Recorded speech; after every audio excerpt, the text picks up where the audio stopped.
stood at the edge of the water, the current swirling like angry snakes. Our protagonist, Hua Mujin, declared that this was their next training program. They were going to cross, no matter how dangerous it looked. One of the men looked absolutely terrified, telling Mujin that it was impossible. He said the current was too fast, and people were known to die trying to cross, even without carrying anything. With a weight attached to his back, Hua Mujin ignored the fear and said he was going ahead. Another person decided to follow Hua Mujin, yelling that they were going too, but then they screamed as they jumped into the raging water. Someone else shouted that they were screwed, but they had to run. It was a do-or-die situation, and they were all in it together. Even a little boy didn't back down and jumped into the water. While swimming, Mujin says that if anyone fell, they would die, so they should move their arms and legs non-stop. The little boy face was contorted with effort as he kicked and paddled, trying to stay afloat. The water crashed around him, threatening to pull him under. The struggler pushed forward, his arms aching and his lungs burning. He could do it, he told himself. Even something like this. But the current was too strong for the boy, and he couldn't keep the pace. The training was certainly crazy, but to understand how they got here, we need to go back a few decades. The battlefield was a graveyard of shattered stone and fallen warriors. Zhang Cheon stood in the center, the only one left standing. The air was thick with the smell of blood and the dust of broken dreams. He slowly drew his sword, the steel whispering as it left its sheath. A red aura began to swirl around him, crackling with barely contained power. Shaolin Abbot Hyun Jinchun, Mount Hua sect leader Zhang Guang, and Namgung clan patriarch Namgung Huang all knew now that the divine demon was exhausted. They had to end him right then and there. Zhang Qian stared ahead, his eyes burning with a cold intensity. He knew he was tired, but he wasn't finished yet. He thought to himself that only they remained. The Shaolin Abbot, Mount Hua sect leader, and Namgung clan patriarch all raised their weapons, their faces grim. Hyunjin Cheon chanted, telling them to prepare themselves. The battle had pushed them both to their limits. Zhang Qian's face was a mask of exhaustion, but his eyes still burned with that cold fire. Hyun Jinchun was equally strained, every muscle in his face tight with effort. The two warriors collided, their movements a blur of speed and power. The Shaolin Abbot launched a strike, aiming to end the fight with a single, decisive blow. The force of the impact shook the ground. The Shaolin Abbot, Hyunjin Cheon, looked absolutely furious as he unleashed his attack. He roared that Zhang Cheon was an accursed divine demon. Hyunjin Cheon channeled all of his energy into a single, devastating strike. He yelled the name of the technique, Heavenly Buddha Palm Strike. Zhang Cheon managed to raise his sword just in time, blocking the abbot's attack. The force of the blow still sent tremors through his body. Zhang Cheon was caught off guard by the sudden surge of power from Hyunjin Cheon. What? He thought, barely able to react to the incoming strike. Hyunjin Cheon, with a scream of fury, declared that he was going to kill Zhang Cheon right then and there. He didn't hold back, putting everything he had into the attack. Zhang Cheon, struggling to keep his ground, yelled for everyone to join the fight. He insisted that now was the time to strike. The air crackled with energy as the fighters prepared their next moves. The tension was so thick, you could cut it with a knife. Two powerful techniques were unleashed at once: Plum Blossom, Flash Strike, and Thunder Rolling Strike. The impact was going to be devastating. The attacker screamed that the target was going to die. He put everything he had into the slash, hoping to end it all. The attack hit hard, and the victim screamed in pain. Blood splattered as he felt the energy tear through him. The attacker gathered more energy, preparing another strike. He wasn't going to let up. The attacker brought his hands together, ready to strike. He said that the victim would be reborn in paradise. The victim looked up, completely shocked. He couldn't believe what was happening. Dark red energy started swirling around the figure. It felt like something terrible was about to happen. The two figures clashed, their swords meeting in a storm of sparks and energy. The force of the impact sent shockwaves through the air. The head fell to the ground with a thud. The system announced that Hyunjin Chun was dead. The two men looked up, their faces pale with shock. One of them stammered, calling the attacker a monster. The attacker unleashed another wave of energy. Someone shouted to fall back, sensing they were completely outmatched. The blade pierced through him, and he coughed up blood. He looked absolutely furious. The man's face was twisted in rage. He was the divine demon, Zhang Qian. To cut down the man who had single-handedly drenched the Central Plains in blood, all the martial masters of the 9 great sects gathered. They all knew what was coming, but even then, no one could be sure of victory. The tension was so thick, you could cut it with a knife. Facing the one whose martial strength was deemed the greatest under heaven, their alliance was driven to the brink of collapse. The force of their blows shook the very earth. The swords met with a flash of light. The force of the impact making both warriors stumble back. The one in red shouted, asking if the old man had prepared his gravesite. The old man laughed, not backing down an inch. He said of course he was ready, and that the grave was for the other guy. The man in red unleashed his attack, the plum blossom rain. Countless petals swirled around him, each one as deadly as a blade. The air crackled with energy as the plum blossom rain intensified, the blossoms glowing with a faint light. It was a beautiful yet deadly sight. Blood dripped from the old man's sword, but he was still standing. He muttered that it wasn't over yet. Far above, people were relaxing under the trees, enjoying the cherry blossoms. But Zhang Qian's mind was only on survival. He thought that he couldn't die just yet, no matter what. Suddenly, the words demonic spirit sword art 5th form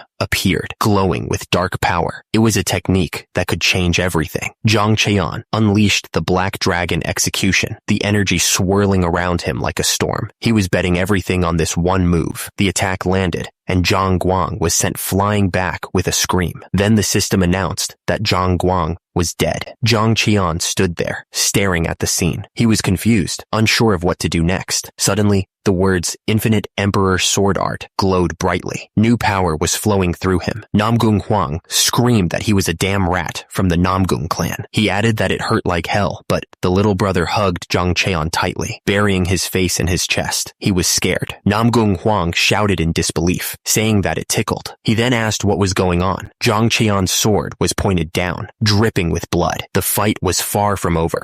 The fighters were lost in a storm of swirling red and black energy, moving so fast it was hard to tell who was who. It was a chaotic mess of power and desperation. Namgung Huang was covered in blood, his face a mask of pain and fury. He looked absolutely furious, like he was ready to keep fighting no matter what. Namgung Huang was sent flying backwards, crashing to the ground. He coughed, clearly in pain from the blow. Namgung Huang, lying on the ground, screamed, calling Zhang Qian a filthy demonic bastard. His voice was full of hate. Zhang Qian stood over Namgung Huang, his shadow falling over the defeated man. The fight was over, and Zhang Qian had won. Bolts of pure energy rained down, each strike carrying enough power to tear apart mountains. The air crackled with electricity. Zhang Qian was completely consumed by rage, his face twisted in a mask of pure fury. He was going to end this right here. Zhang Qian screamed for Namgung Huang to just die already. He was throwing everything he had into this last attack. Zhang Qian roared that Namgung Huang's stubborn life was ending right there. He looked absolutely determined to finish it. It was all getting clearer to Namgung Huang. He was seeing a vision of a family holding lanterns, their faces full of love. Yes, Zhang Qian declared that he was going to finish it, putting everything he had into this last strike. But then he stammered, clearly confused by something. Zhang Qian shouted that he said he was going to finish it, putting his whole body into the sword. He was going to cut through this cursed entanglement. Right then and there, the blades clashed, sending sparks flying everywhere. The force of the impact shook the ground beneath them. Zhang Qian grunted, his face contorted in pain. He was clearly taking serious damage. Zhang Qian coughed, blood splattering on the ground. He was barely standing, but he refused to fall. Blood splattered everywhere as the force of the attack ripped through the air. The impact was brutal, leaving a trail of crimson in its wake. The figure in red was sent flying backward, completely overwhelmed by the force of the blow. They were struggling to regain their balance, but it was clear they were in serious trouble. His face was contorted in pain as he fell through the air, completely defeated. He couldn't believe this was happening. The attacker stammered, clearly in shock. He couldn't understand how Zhang Qian was still standing after he pierced his heart. The attacker wondered if Zhang Qian had truly surpassed the limits of what a human could do. The attacker was lost for words, unable to comprehend what was happening. He was starting to realize that he was completely outmatched. The words appeared as if carved in stone. The divine demon, Namgung Huang, was dead. The announcement hung in the air like a curse. The sky was painted with streaks of red, like blood spilled across the heavens. The world itself seemed to be mourning. Zhang Qian's scarred face loomed, a grim reminder of past battles. The 9 great sects, their names echoed in his mind. Below the sun, a field of corpses stretched out, a testament to total annihilation. It was a graveyard of ambition. Blood dripped from the blade, each drop a memory of violence. Manhwa, the name hung in the air, heavy with the weight of the past. The man stood there, blood staining his clothes, wondering if what he had done was good enough. So, Young, was this good enough? Back at the clan, the crowd was furious. They shouted at the man, saying he was an arrogant bastard and asking how he dared to act up. A hand reached out, as if trying to grasp something just out of reach. It was a moment frozen in time. The man was getting beat up,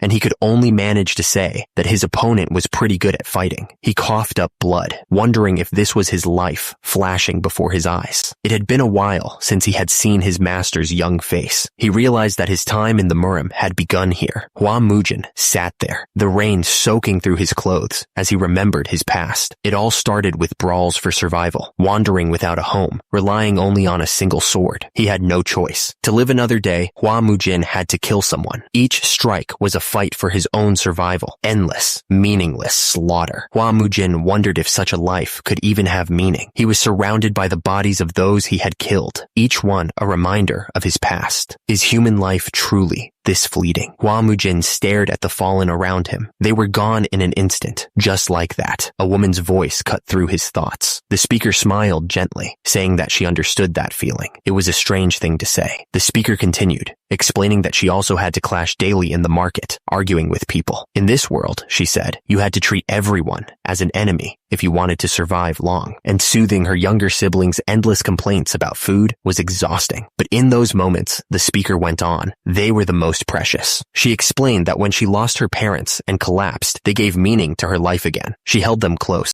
The woman looked at Hua Mujin and asked if he could also find a meaning for his life. She smiled gently, hoping he would understand. Hua Mujin thought back to his past life, the endless battles and bloodshed. He wanted to live with them all, he realized. For someone like him, who only knew how to kill, she gave him a reason to live. The sword he raised again for vengeance. A life drifting by without roots. Hua Mujin wondered where the meaning of his life had been. It was all just death and destruction. Above, a woman smiled, clearly up to no good. Below, Hua Mujin stared at the rising sun, his face unreadable. Hua Mujin looked down, his eyes glistening with unshed tears. It was already here all along, he realized, remembering the faces of his family. Hua Mujin thought about the battered path he walked alone for years. Though his sword dulled and his body bore countless wounds, he had given everything he had just so he could fulfill this revenge. And then, gazing at the faintly rising sun, Hua Mujin lowered the sword in his hand. He finally understood. The system announced, "Here lies the divine demon, Zhang Qian." It was over. The defender of the clan was furious. He demanded to know what kind of nonsense this was, asking if they really thought he would sell out his clan's martial arts legacy for a few coins. Hua Mujin's eyes narrowed, trying to understand what was going on.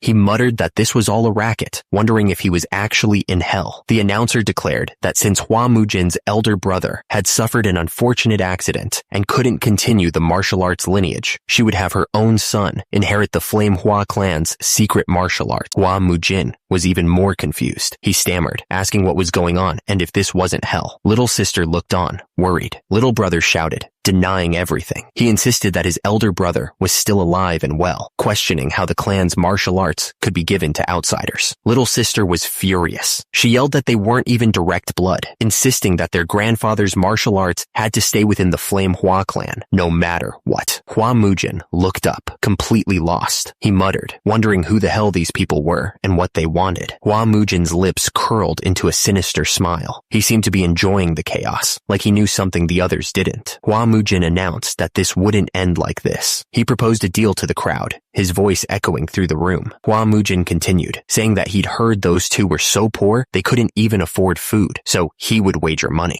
Hua Mujin declared that he would wager his clan's entire martial arts legacy. He was offering everything, right there. He looked at them, waiting for an answer. Hua Mujin asked what they said, the silence hanging heavy in the air. Little sister looked absolutely furious. She yelled, asking if he thought she was dumb enough to fall for such an obvious trick, calling it nonsense. Suddenly, the kid spoke up, looking confused. He asked who the hell Hua Mujin even was. His eyes narrowed, his face hardening. Zhang Qian declared that he was the divine demon. An stood tall and declared that he was none other than Zhang Qian, known to the world as the divine demon. The other figure looked at him, asking what he was talking about. Chang Dobo scoffed, saying that wasn't even funny. He asked why Zhang Qian didn't just call himself the king of the underworld instead, clearly not believing a word. The little brother and little sister both looked disgusted by the whole thing. The little brother wondered why this was happening now, of all times. The woman looked down at them all. She said that Zhang Qian's madness must be getting worse every day. quietly. Bucho Yeon clicked her tongue, saying that with the eldest son of the clan in this state, the fate of the Flame Hua clan was already sealed. She said this out of blood ties and sentiment, so he should take it kindly, and that it wasn't bad advice for her either. Zhang Cheon's eyes narrowed, and he declared that there was no need to say more. He looked absolutely sure of himself. Zhang Cheon announced that he would take their silence as acceptance of the duel, so it was to be known as such. He declared that the duel would be held at the Byong Pavilion on the 5th day of the 2nd month. Zhang Cheon stared intently, saying it was a promise made from one martial artist to another. He warned that if the duel agreement was broken, there would be consequences. Zhang Cheon looked down at them all, asking if they knew the consequences. Right, divine demon Zhang Cheon? His words hung in the air, heavy with unspoken threats. The little brother and little sister watched, stunned. The little brother couldn't believe that they were deciding it between themselves. The little brother stuttered, asking what Hua Mujin was going to do. He pointed out that Hua Mujin had never even swung a sword properly before, his voice laced with worry. Hua Mujin looked down at the children, asking if they were talking about him. He seemed unfazed by their lack of faith in his abilities. Hua Mujin was surrounded by a sudden burst of inner energy, a fierce look on his face. He found their doubts amusing, even hilarious, considering his beginner's level, with just one burst of inner energy, or so he thought. Hua Mujin's eyes widened in shock, his confident smirk fading. He realized something was terribly wrong. Hua Mujin looked up, his voice laced with panic as he asked what was happening. He couldn't feel even an ounce of inner energy within him. It was all gone. Hua Mujin looked up, clearly pissed. He wondered what was wrong with this body. It was so frail and weak. He doubted it could even hold a sword.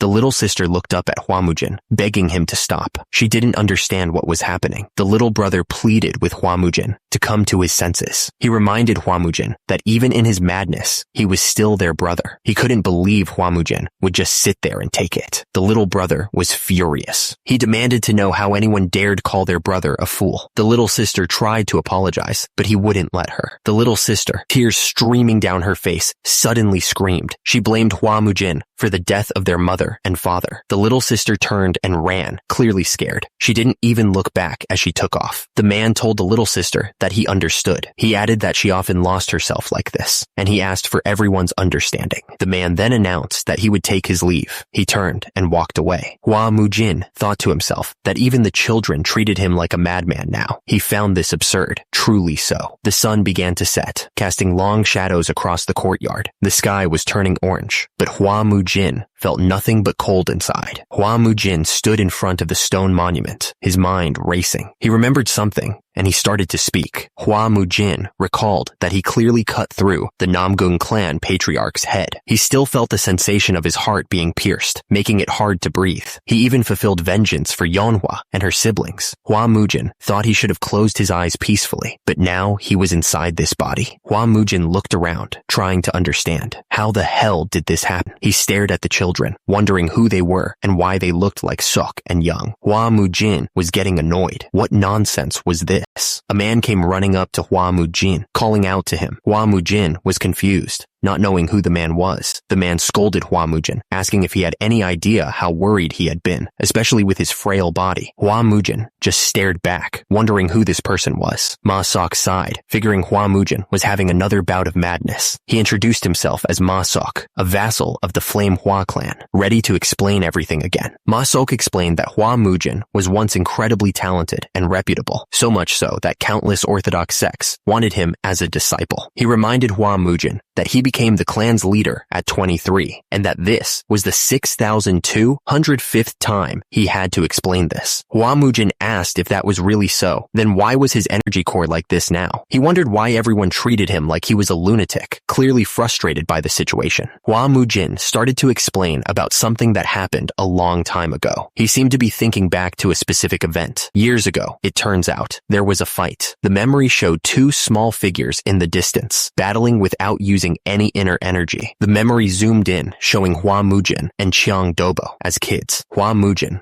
only 6 years old, challenged the 9-year-old Chang Dobo to a fair duel. It was a fight that was agreed upon, fair and square, without inner energy. I don't know who asked for the duel first, but it was intense. The thing is, while the elders of both families were away, the kids were going at it. The force of the strike was insane. The two of them fought each other, throwing punches. Young Hua Mujin ended up falling backwards. The fight between the kids was really intense. Their fists were flying, clashing together with a loud crack. Chang Dobo was blocking every strike. He was quick and precise. Chang Dobo told Hua Mujin that he really was the promising genius, admired by the orthodox sects, showing honest, unarmed skills. He then asked what Hua Mujin was saying all of a sudden. Hua Mujin looked up at Chang Dobo, calling him a fool. He looked absolutely furious. A fist, crackling with blue energy, was coming right at him. It was like a lightning bolt ready to strike. The impact sent him flying through the air. He crashed through the trees. The wind knocked out of him. Feet landed hard on the ground, digging into the dirt. The force of the landing echoed through the area. Hua Mujin coughed, blood dripping from his mouth. He asked, confused, why Chang Dobo had used the 7 wounds fist strike when they were supposed to fight without inner energy. Chang Dobo stumbled backwards, his expression a mix of pain and regret. He asked Hua Mujin if he still considered him a friend, even after all this. Hua Mujin was a mess, bloodied and bruised. Chang Dobo's voice echoed in his mind, explaining that the 7 wounds fist strike passed down by the Kongdong sect was no joke. Even if you only get hit once, Chang Dobo went on, saying he'd recently tested it out on a senior brother who was getting cocky. Apparently, 1 strike was enough to leave him bedridden. Chang Dobo's fist crackled with that same blue energy, ready to strike again. He sneered, wondering how Hua Mujin would handle another hit. Hua Mujin thought to himself that this was the reason they called him insane. If they thought his condition was just an after effect of the 7 wounds fist strike, it made sense. Hua Mujin was starting to get pissed. He thought it was insane that Ithahusin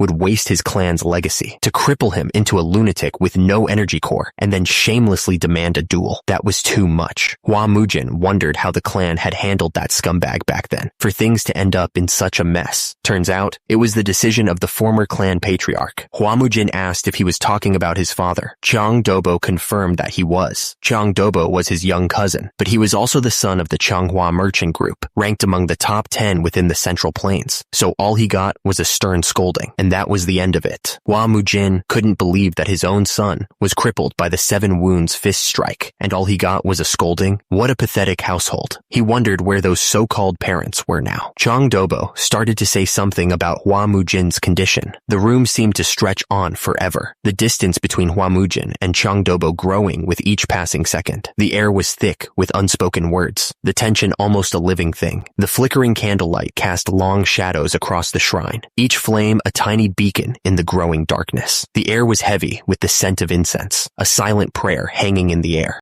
Chang Dobo continued, explaining that things had only gotten worse over time. Hua Mujin's father had gone deep into debt, trying everything he could to cure his son's madness. Chang Dobo continued, explaining that 9 years ago, Hua Mujin's mother's illness worsened and she passed away. 3 years later, burdened by debt, his father also died. Hua Mujin listened in silence, his mind racing as he tried to piece together the fragments of his past. His face was unreadable, but inside, a storm of emotions raged. The 3 of them stood silently before the shrine, the flickering candles casting long shadows that danced across the floor. The weight of their shared history hung heavy in the air, a bond forged in loss and hardship. He was a child who ruined his clan, a son who became the reason for his parents' death, and a brother who put his younger siblings in a tough spot. The weight of those words pressed down on him, each syllable a hammer blow to his soul. The flame Hua clan's reputation had ended with him. All that remained at the Bamboo Forest Temple were debts incurred for his sake, 2 loyal retainers, and a handful of martial artists. It was a bleak picture of an once proud clan reduced to nothing. And there were his younger siblings, Hua Dojin, the younger son, and Hua So Yeon, the daughter of the Flame Hua clan. They were his responsibility now, whether he wanted it or not. It was all his fault that their mother and father were dead. The accusation hit him like a physical blow, the raw pain in his sibling's voice cutting deep. He stood there, unable to defend himself against the truth of their words. One sickness had destroyed their entire household, taking everything from them. No wonder the little sister, Hua So-yeon, was so furious, her face a mask of grief. Miles away, the night was silent, the stars twinkling above a lone building. The only sound was the gentle breeze rustling through the trees. Meanwhile, Hua Mujin had been gathering information from the history books in his room. The old pages felt brittle beneath his fingers as he turned them, searching for answers. According to the books, as the divine demon, Zhang Cheon, he died in a battle against the 9 great sects. 30 years had passed since then, a lifetime in the martial world. The vivid sensation of the world told him that this was reality. In short, he now inhabited the body of Hua Mujin, the Flame Hua clan's eldest son, a lunatic with no energy core. Hua Mujin sat alone in the dark room, thinking back. He had killed everyone he needed to kill, he thought, and he had no regrets about that life. He looked down at the drawings in his hands. Hua Dojin and Hua Soyeon had drawn pictures for him, wishing him a speedy recovery. Hua Mujin watched his little brother and sister. They were siblings, huh? He hadn't really thought about it before. Their circumstances were tragic, he thought. They reminded him of those 2 children from his past life. Hua Mujin supposed he'd have to live this life now, and maybe he'd even help those kids, even if it was just a little. But his biggest obstacle, Hua Mujin realized, was the Changhua merchant group. They were the ones who had crippled this body and ruined the clan. Hua Mujin realized he needed to start getting ready for his duel with Chang Dobo, which was set for the 5th day of the month after next. He was going to have to rebuild himself to at least the beginner level before then. Hua Mujin looked determined. Turns out,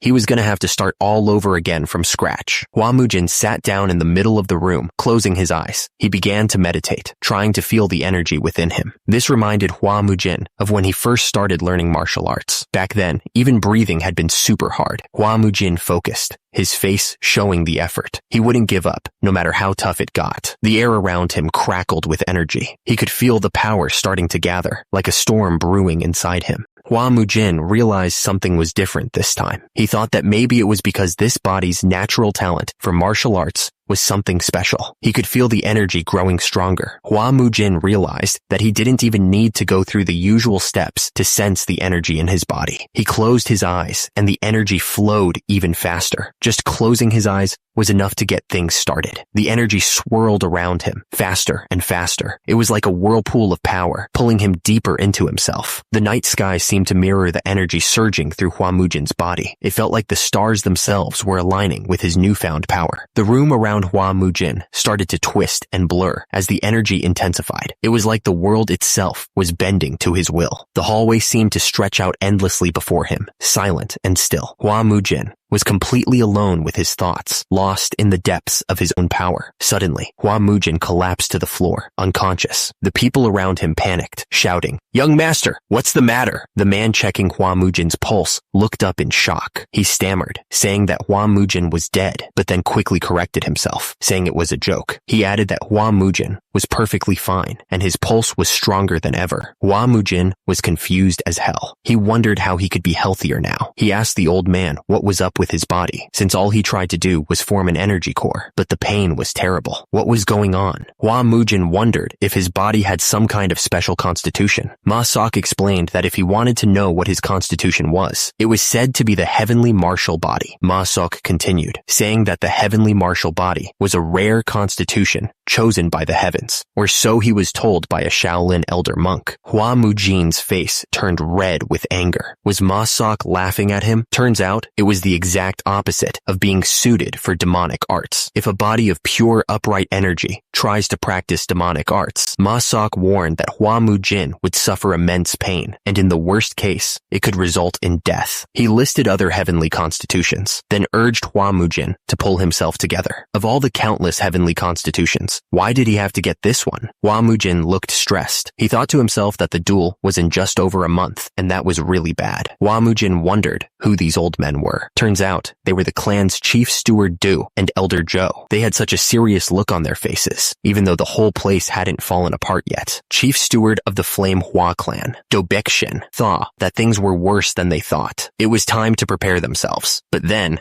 elder of the Flame Hua clan, Zhou Huanbong, coughed up blood. Someone shouted that young Master Hua couldn't die yet. Hua Mujin shouted back that he wouldn't die, calling the guy a fool. Outside, the rain poured down on the town, but inside, someone was shouting at Hua Mujin, yelling that he had been laying down for 3 days. Hua Mujin looked down at himself, annoyed. He thought that if this body didn't get stronger, he'd die before the duel even started. Hua Mujin told the person to shut up, complaining that they were making his head ring. More importantly, He declared that he'd need a sword if he was gonna duel. The speaker pointed at the other man, looking absolutely furious. He commanded him to go and get a few swords immediately. The subordinate looked worried, wondering where they'd even get the money for a sword. He thought that this whole household was broke. Hua Mujin explained that they were currently being pursued by an unorthodox sect called the Bangho sect. He added that they had a ridiculous amount of debt because of the sect's crazy high interest rates. Hua Mujin took a breath and realized they were a fallen clan. He declared that the money problems had to be resolved first before anything else. Hua Mujin asked if their debt was already large. Would a bit more really hurt? The other man looked at him, completely shocked by what he was hearing. The other man asked if Hua Mujin was crazy to even suggest loaning more money. Hua Mujin told him to shut up and write up a letter to the two elders right away. Hua Mujin smirked, announcing that he was going out on a walk. He seemed to have something else in mind. The man looked absolutely shocked. He couldn't believe that young Master Hua had gone to the Bangho sect again. The other man didn't seem nearly as concerned. He figured the Bangho sect would just kick Hua Mujin out, but the first man wasn't so sure. He was more worried that the social sect might make their move. Nearby, the Bangho sect building loomed, a dark reminder that they were nothing more than loan sharks. Hua Mujin didn't waste any time. He told the big guy to tell his leader that Hua Mujin of the Flame Hua sect wanted to see him. Bangho sect guard Kong Noho wasn't impressed. He told Hua Mujin to cut the nonsense and get inside if he was there to gamble. Hua Mujin wasn't backing down. He demanded to know why he couldn't see the leader and told the guy to bring him his superior. The Bangho sect guard stammered, saying that their young master was a bit sick. Suddenly, a new voice cut through the air. The Bangho sect member wanted to know what all the commotion was about. The first guard quickly explained that Hua Mujin wanted to see the sect leader. He then asked the newcomer if he was Hua Mujin's superior. The Bangho sect member turned his attention to Hua Mujin, asking why he wanted to meet the leader. He figured it was to loan even more money. The Bangho sect vice leader Ma Jungbo stepped forward. He said that if Hua Mujin was just a customer, there was no need to see the leader at all. The doors to the Bangho sect were wide open, the building brightly lit against the dark sky. A voice called out, inviting them to come on in. Hua Mujin continued forward, ignoring the growing sense of dread. One of the guys with him begged him to turn around. He said he had a bad feeling about all this, especially now that they had made it this far. The guy went on, explaining that Granny Shin had seen the Bangcho sect beat some poor martial artist just a few days ago. He added that in the blink of an eye, the martial artist's chest was split open. Apparently, the attacker knew the Black Hand Twin Killer power, Heavenly Martial Moon Slaying Arts. Hua Mujin stopped, curious. He asked what was so special about the Black Hand Twin Killer power Heavenly Martial Moon Slaying Arts. He wanted to know what the big deal was. The air grew heavy, filled with an unsettling feeling. Something bad was about to happen. He could feel it. The leader of the Bangho sect spoke, his voice echoing through the room. He said that Hua Mujin's servant seemed to catch on faster than he did. The leader added that it was too late for them to head back now. The Bangho sect members drew their swords, ready to attack. The leader gave the order for the fight to begin. The air crackled with tension as the two sides prepared to clash. The Bangho sect leader continued, his voice laced with sarcasm. He asked if this was Hua Mujin's intention from the start. He added that he couldn't beat the trash out of the eldest son of the Flame Hua clan in a place where everyone could see. The Bangho sect leader sneered, his words dripping with disdain. He said that for someone who wasn't even paying back interest, Hua Mujin had no shame. He added that he didn't intend on letting Hua Mujin leech off of them like his parents did. Hua Mujin's companion fell to his knees, begging for mercy. He apologized for coming there and pleaded for the Bangho sect to spare Hua Mujin's life. He asked what the leader meant by like my parents. Hua Mujin looked at the Bangho sect leader and said that he didn't have any parents. The statement hung in the air, heavy, with unspoken meaning. The cavern was silent, save for the dripping of water from the ceiling. The Bangho sect members surrounded Hua Mujin, waiting for his next move.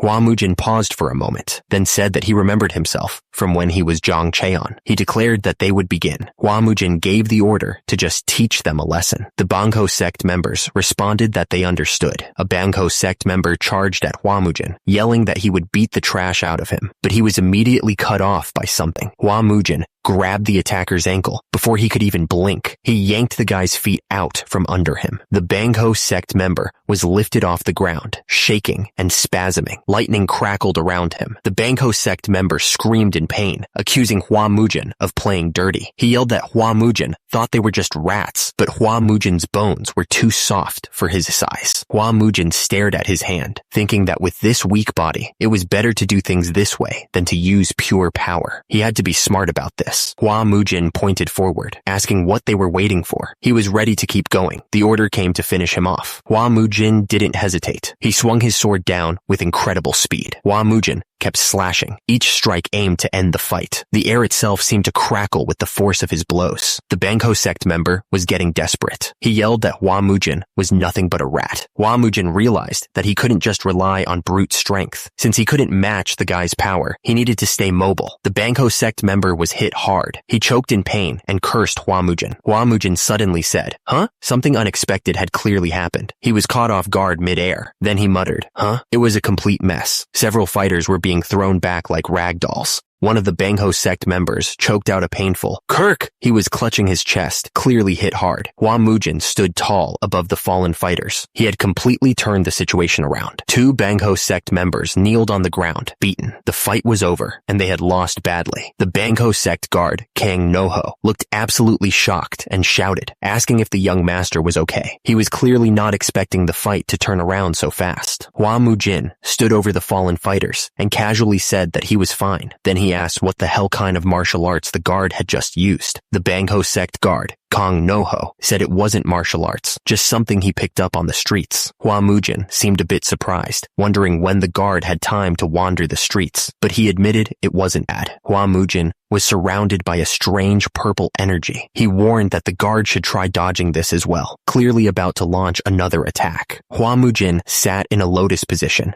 completely still. The energy around him pulsed, showing he was in total control. Hua Mujin looked down in confusion. He noticed a coin lying on the ground and wondered what it meant. Bangho sect vice leader Ma Jungbo arrived, shouting at the other guards to get lost. He said he would handle Hua Mujin himself. Hua Mujin shouted, asking if it was that hard to just talk to their leader. The Bangho sect vice leader Ma Jungbo replied that the leader wasn't someone Hua Mujin was allowed to meet. Bangho sect vice leader Ma Jungbo didn't waste any time. He yelled that Hua Mujin would be crushed and launched himself forward. The impact was intense, sending a shockwave through the air. Everything was engulfed in a blinding flash of light. Hua Mujin was surrounded by a whirlwind of energy, glowing with power. He stared down at his hand, shocked to see a chopstick in his grip. A chopstick? He thought. Hua Mujin stared at the chopstick, a grin spreading across his face. He said that he didn't have a sword, so he just brought a substitute, but it wasn't bad. The chopstick and sword clashed, sending sparks flying everywhere. The force of the impact echoed through the air, shaking the ground beneath their feet. Bangho sect vice leader Ma Jungbo stared in disbelief. He thought that Hua Mujin was using some never-before-seen martial arts. Hua Mujin saw an opening, a gap, he thought, ready to strike. Bangho sect vice leader Ma Jungbo was stunned. How could Hua Mujin not only block a sword with chopsticks, but also find an opening? Bangho sect vice leader Ma Jungbo swung his sword with a shout. He was absolutely furious. Hua Mujin smirked. He warned that if you underestimate chopsticks, you might end up regretting it. Hua Mujin moved with impossible speed, the chopsticks a blur in his hands. He said that you might end up shitting yourself if you weren't careful. Bangho sect vice leader Ma Jungbo stumbled back, shocked by the force of the attack. He couldn't believe Hua Mujin had so much power.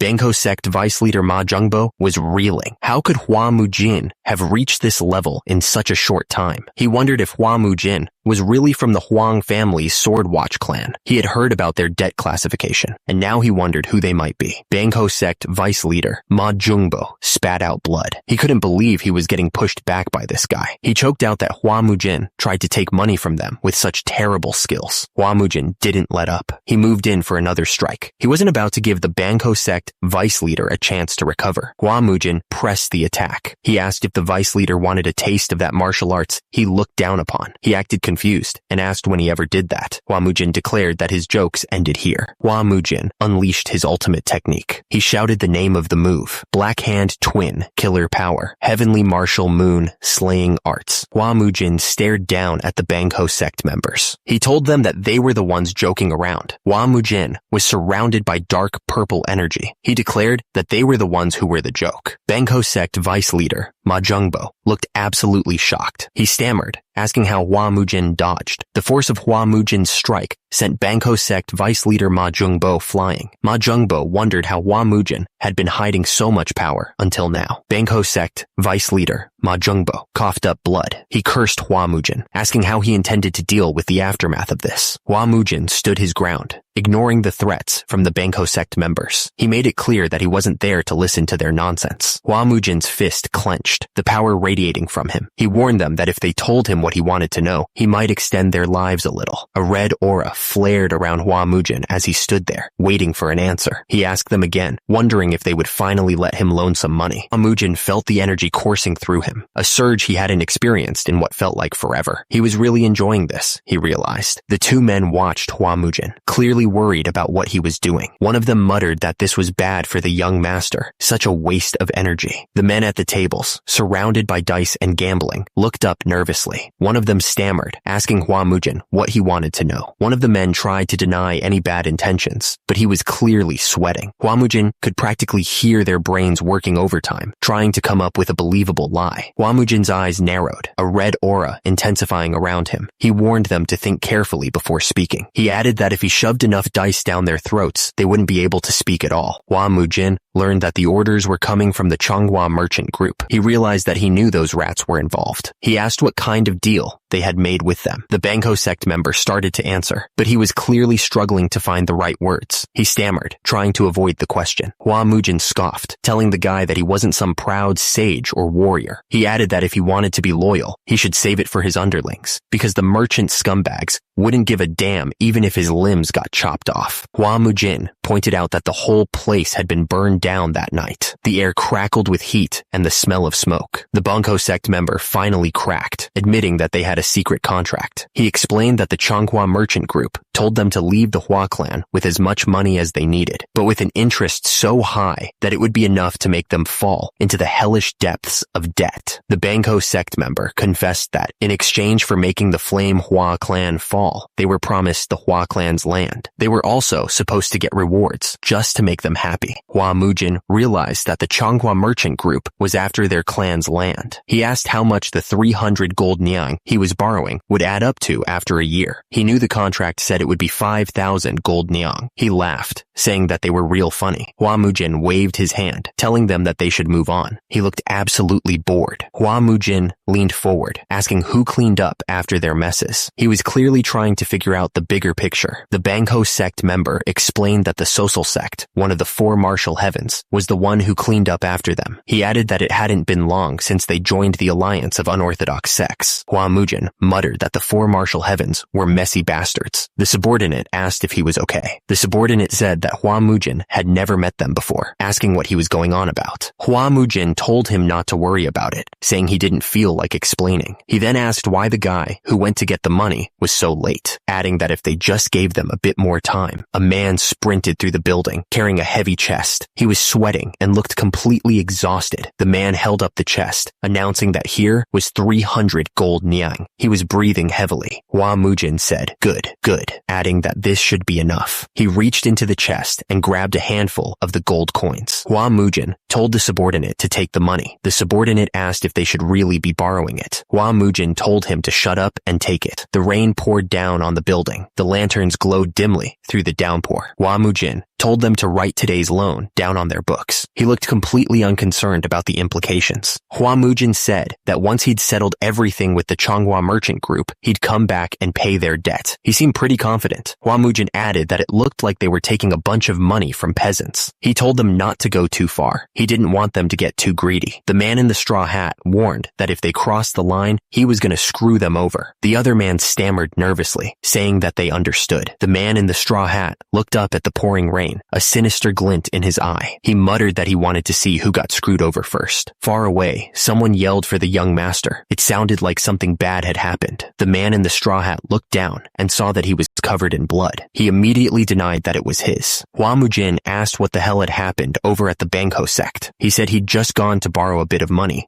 because he heard they were in need. The man in the straw hat told the other man that they needed to feed their martial artists well. He was worried that they'd all run away if they didn't get enough food. The man with the treasure chest was asked where he'd stolen it from. The other man was suspicious because there was no way the Bangho sect would lend them anything. He told him to make sure to write it down in their books, though. Hua Mujin told them that they just needed to worry about feeding and clothing his siblings well. He wished Chief Steward good luck with a smile. One of the men wondered if the other had heard of a disease that made someone go mad like that. They were clearly talking about Hua Mujin. In the darkness, a hand struck a match and lit a candle. The small flame flickered, casting long shadows across the room. The room was silent, lit only by the flickering candles on the altar. Hua Mujin stood there, ready to make his prayers. Hua Mujin admitted that he wasn't sure what to say, since he never had parents. Hua Mujin assured his siblings that the money issues were somewhat resolved. He promised them that he would take good care of them and the servants so they could rest easy. Hua Mujin casually mentioned to his siblings that he had promised to fight some idiot named Chong Dobo in a few days. He said it was for some secret scroll of their clan. Hua Mujin grinned, telling them not to worry. He was going to break that Chong Dobo's neck, he declared. The altar was quiet, the only sound being the soft crackle of the candles. The flames danced, casting shadows on the walls. Under the moonlight, the building stood tall. The night was silent, with only the wind whistling through the trees. The men wondered what Hua Mujin had ordered. They were curious and eager to see what all the fuss was about. The workers finally finished moving the heavy boxes. One of them said that it felt like his spine was going to snap. He suggested they grab a drink and relax. Hua Mujin rushed in, asking if it was here. He looked impatient. The weights were all present, and the labels were correct. He could see that there was a 30, 48, and 66 kilogram weight. Hua Mujin asked what he would even use these for, since the warriors carrying them were struggling. He figured he'd need a sword for something. Hua Mujin said he was obviously going to swing it. He figured he'd start with an easy 50 jin. Someone asked Hua Mujin if he was really going to swing that heavy thing. It looked like he was struggling. Hua Mujin realized he couldn't even raise 50 jin. He figured this might be the case, but he was clearly frustrated that his body was so weak. Hua Mujin strained every muscle in his body to lift the weight, but it wouldn't budge. But he refused to give up, no matter how hard it was. Hua Mujin grunted, finally managing to lift the sword a little, using both hands. He was still struggling, but at least he could pick it up somewhat. Hua Mujin told Ma Sok to stop staring and do as he was ordered. He was clearly annoyed by the constant attention. Hua Mujin told Ma Sok to make sure to include lots of meat in his meals. He couldn't help but worry about getting enough nutrients. Hua Mujin gripped the sword tightly, his knuckles turning white. He was determined to get stronger, no matter what it took. Hua Mujin held the sword high above his head, but he only had 2 weeks before the duel. He had to get stronger and fast. Hua Mujin realized that his body was the heavenly martial body, the polar opposite of the demonic arts he had mastered before. So, he figured he had no choice but to learn the martial art of his master's friend, the peerless 9 swords. Hua Mujin swung the sword with all his might, trying to get a feel for the new style. Each movement was awkward, but he kept pushing himself. Hua Mujin knew this was his only way out. He had to master this new style if he wanted to survive the duel and protect his clan. The sickle sliced through the air with amazing precision. The person holding it clearly knew what they were doing. The man played his instrument, but he seemed distracted. He was thinking about the rumors he heard. He wondered aloud if Hua Mujin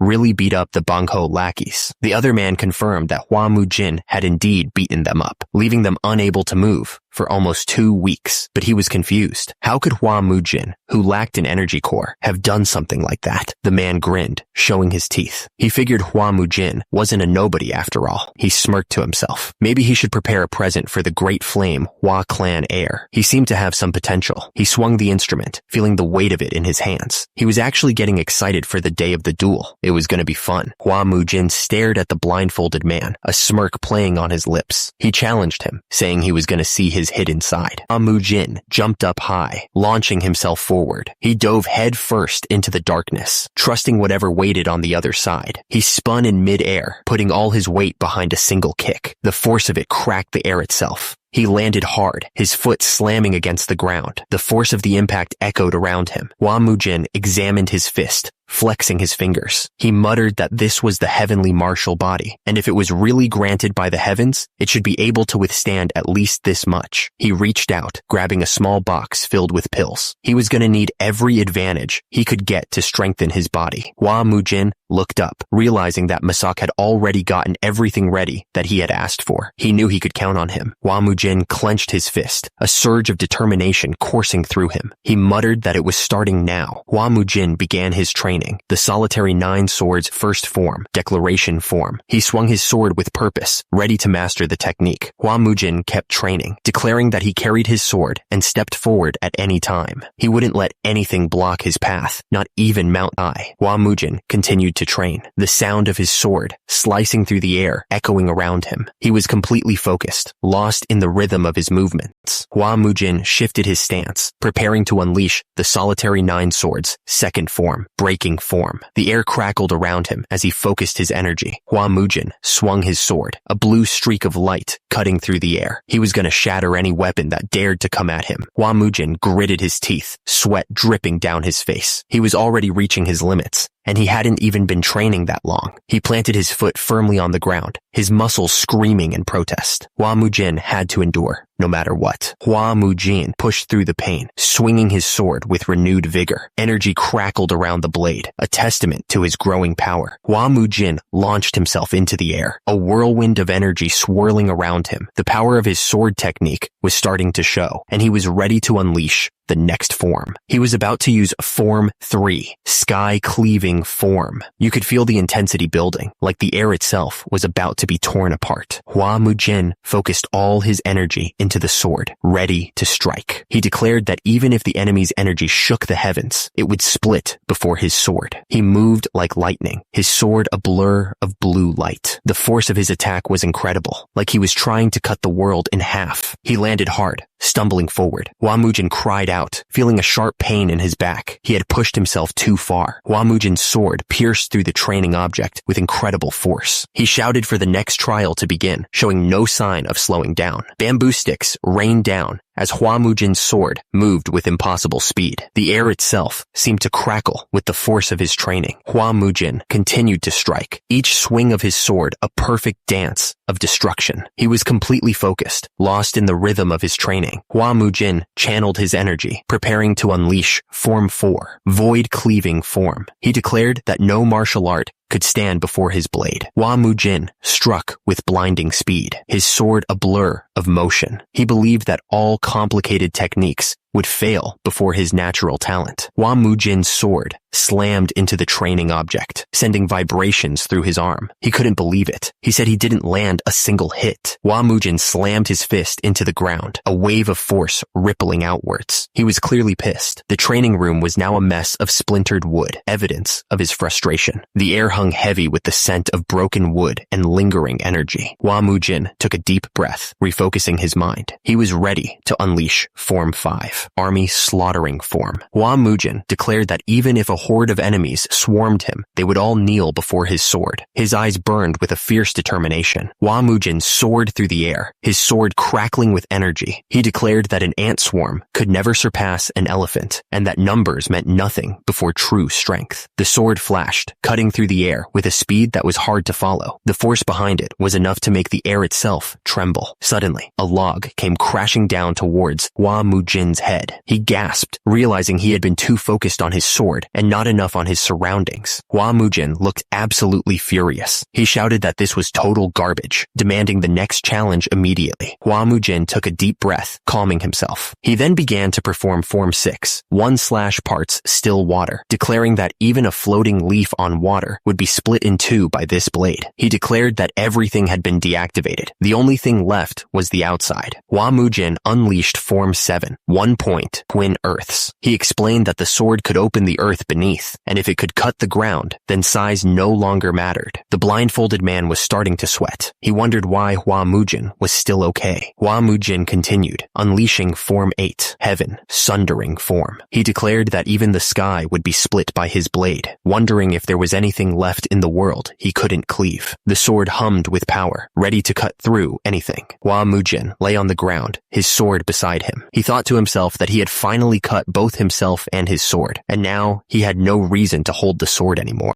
The blindfolded man's eyes twitched. He realized that in the end, Hua Mujin's skills were just mimicry. The blindfolded man's hand tightened around the hilt of his sword. The air crackled with anticipation, ready for the next strike. Hua Mujin stood with his little brother, telling him that this was the final form, self-cleaving form. He asked if the boy had memorized it, but the little brother replied that he had, but wondered if an unworthy sword style like that deserved to be called a sword art. Little brother continued, saying that even the explanations were unbearably cringy. He thought cutting earth, sky, your sword, and even yourself sounded like something a kid made up trying to sound cool. The blindfolded man looked serious. He said he wouldn't deny what little brother had said, but then asked if his close friend's sword legacy should really end like this. He wanted Hua Mujin to take it up instead. The blindfolded man continued, saying that the swordsman was the only one who could stand toe-to-toe with him. He then asked how that was even possible with no inner power. The blindfolded man explained that the swordsman probably used moving internal skill. He added that the swordsman had insisted it be passed on to someone not part of any sect, because those within the sect couldn't fully learn it. Little brother scoffed, asking if the blindfolded man was talking about moving internal skill. He called it a trash tier method. The blindfolded man snapped, telling little brother to shut up and accept that that's how it was. Little brother reluctantly replied, "Fine, okay." The blindfolded man kept explaining that if he swung the sword style 1,000 times, his body would start changing. He said that after 100,000 swings, sword aura would appear, and after 1,000,000 swings, almost no one could beat him. That's what the swordsman had told him anyway. Hua Mujin asked if practicing 1,000 times a day meant he'd master the technique in 3 years. He then wondered if the swordsman had really been as strong as the blindfolded man. The blindfolded man admitted he couldn't say for sure, but a fight between them would have ended in death. Hua Mujin was curious what kind of man the swordsman had been. He wondered about his life and his motivations. Suddenly, someone punched Hua Mujin hard, sending him sprawling. The attacker was on top of Hua Mujin. He stammered, relieved that Hua Mujin was all right.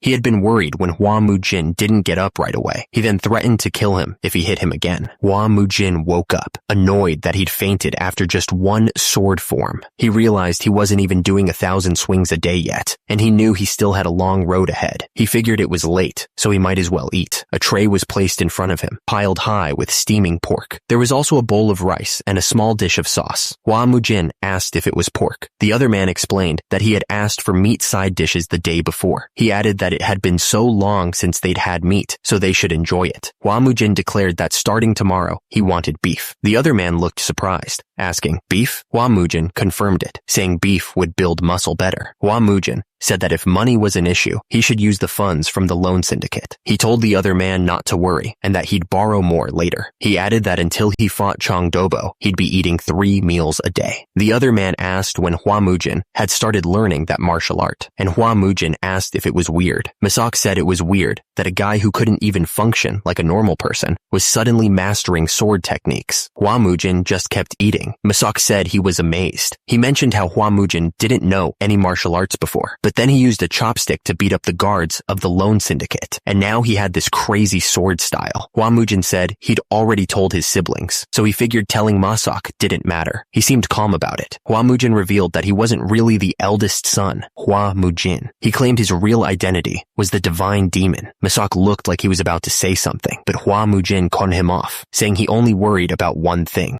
Hua Mujin feared that someday, like before, he'd lose his memory again and change into someone else, and then disappear without a word. The thought terrified him. Masak looked worried and grabbed at his shirt, asking if Hua Mujin was thinking of abandoning the Yomhwa clan. He seemed genuinely concerned. Hua Mujin sat there calmly and said he would never abandon the clan, not until Yonma became the strongest martial family in Sichuan. He added that he didn't really have anything else to do, and then repeated himself, emphasizing that he meant the strongest in Sichuan. Masak looked at him like he was crazy. He thought it was ridiculous that Hua Mujin was talking about making the clan the strongest. Hua Mujin just flicked Masak on the forehead, clearly annoyed by his disbelief. Hua Mujin told Masak to get out if he was done yapping. Masak, looking a little hurt, said, "Fine, fine, and started to leave. The wind howled around him, but he didn't seem to notice. He was all wrapped up in bandages, like he'd just gone through hell. Hua Mujin was surrounded by this crazy blue energy. He was thinking that being the strongest in Sichuan should be enough for him. Someone started pouring tea, the hot liquid steaming as it filled the cup. It was a moment of peace before everything went down. The guy at the table was talking about the duel. It was supposed to happen in 10 days between Chang Dobo and young master Hua Mujin. He seemed pretty focused on it. The bearded guy with glasses was sure that Chang Dobo was going to try to kill young Master Hua, and after that, he figured Chang Dobo would be after the Yom Emperor's inheritance. Masak suggested they just run away before the duel even happened. He asked Hua Mujin to think carefully about his decision. Masak was sitting in a room, waiting for Hua Mujin's answer. Masak declared that he wouldn't let the last two members of the family get hurt. He looked determined, like he was ready to do anything to protect them. The two kids stood behind him, listening intently. Hua Mujin stood there, sword in hand, ready to train. The air around him seemed to crackle with energy, like he was about to unleash something big. Hua Mujin swung the sword, putting all his strength into it. He thought to himself that just swinging a sword every day had built some muscle on his arm, and he'd finally reached the point where he could swing a gliniron sword with one hand. But he wondered why his sword technique was still unstable. Hua Mujin paused, wiping sweat from his forehead. He remembered that there was only a week left until the martial arts competition. Someone off to the side mentioned that he was still training hard. The little brother and little sister stood there, looking up at Hua Mujin. The little brother asked what had brought them there. Hua Mujin told them it was dangerous, and they should go play somewhere else. He admitted he'd been worried and had been watching them for a few days, thinking he might be overdoing it with his training. The little sister stood there, with tears in her eyes, confessing that Hua Mujin was doing this because of her harsh words. She sobbed, saying it was all her fault that their parents had died, because she had been so angry at that time. The bandaged man watched the children with a sad look on his face. He mumbled that whenever he saw kids like them, he was reminded of someone. The little sister looked up, trying to offer some comfort. She told him it was fine, and he shouldn't worry about it. The little brother started copying Hua Mujin's stance, trying to mimic his movements. He exclaimed that Hua Mujin's stance was incredible, and he looked like a real martial artist. The little sister giggled, pointing out that the little brother's stance was completely different from Hua Mujin's. The bandaged man watched them, thinking the kid was cute, as he tried to imitate Hua Mujin. Hua Mujin watched the kids, and it reminded him of when he trained with his master. He told them to stretch more. Hua Mujin's master told him that when swinging the sword, he should exhale as long as possible and absolutely not rush. Then, when returning to position, he needed to inhale slowly and shortly. Hua Mujin confirmed that he understood. He remembered his master saying that the most important thing in the solitary 9 swords was the breathing method of the pupil. Hua Mujin realized he had forgotten his master's words. He clenched his fist. Hua Mujin said not to worry about anything, because he would definitely win. He looked absolutely determined. The bandaged figure told the little brother and little sister to go back to their room now. There was something in the way he said it that made them both flinch.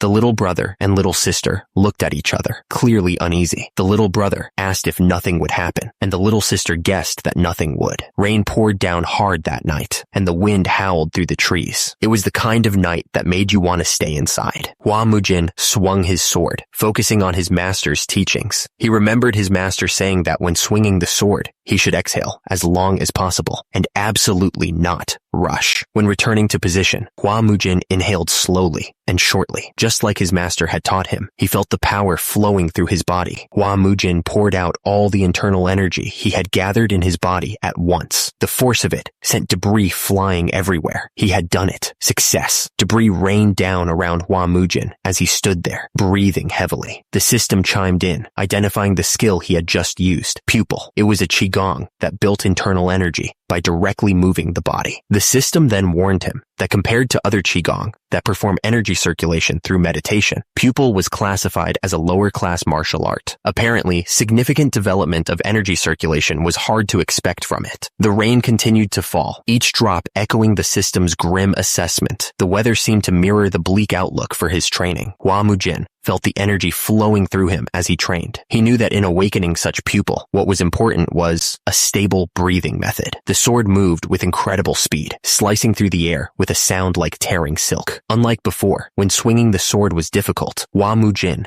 felt his body gradually stabilize. It was all because of breathing, according to the sword technique. Hua Mujin kept at it, pushing his body to the limit. Sweat poured down his face as he swung the sword again and again, his muscles burning with each repetition. After repeating the sword technique dozens of times like that, the dantian that had been scattered for years slowly began to condense. It was a long and arduous process, but he was finally making progress. The chopsticks picked up a slice of meat. The taste was rich and savory. One of the men asked if young Master Hua was still training. He seemed curious about Hua Mujin's progress. The other man said that Hua Mujin had become a completely different person. He added that at first, Hua Mujin kept collapsing, but now he didn't even show signs of it. One of the men commented that the divine energy treatment Hua Mujin received from the Mudang before seemed to have been effective, but the man was also worried that Hua Mujin was going to die like that. The other man put his hand on his head, confused. He wondered if the treatment of Wudang Baekshon shouldn't improve in just one session. One of the men reported that if any problem occurred, he would take care of it. He confirmed that he understood the instructions. Meanwhile, someone called out to Hua Mujin, letting him know it was time to eat. The man's voice echoed across the training grounds. Hua Mujin was training when he heard the call. He replied that he was coming. Hua Mujin looked down at his hand, surprised. He realized that the training area was too small, far too narrow to continue his training. Hua Mujin grinned, making a decision. He announced that he should use the training ground from now on. The sky was wide open, stretching far above the training grounds. The air felt crisp, full of promise. The two men stared intently, their faces hard. Something was definitely up, and it didn't look good. Suddenly, everyone noticed something was off. There were guests, which was unusual for a training day. A messenger nervously spoke to the warriors. He stammered that young Master Hua Mujin had decided to use the large training ground. The messenger looked around, making sure everyone had heard him. He asked, confirming, "You all heard me, right?"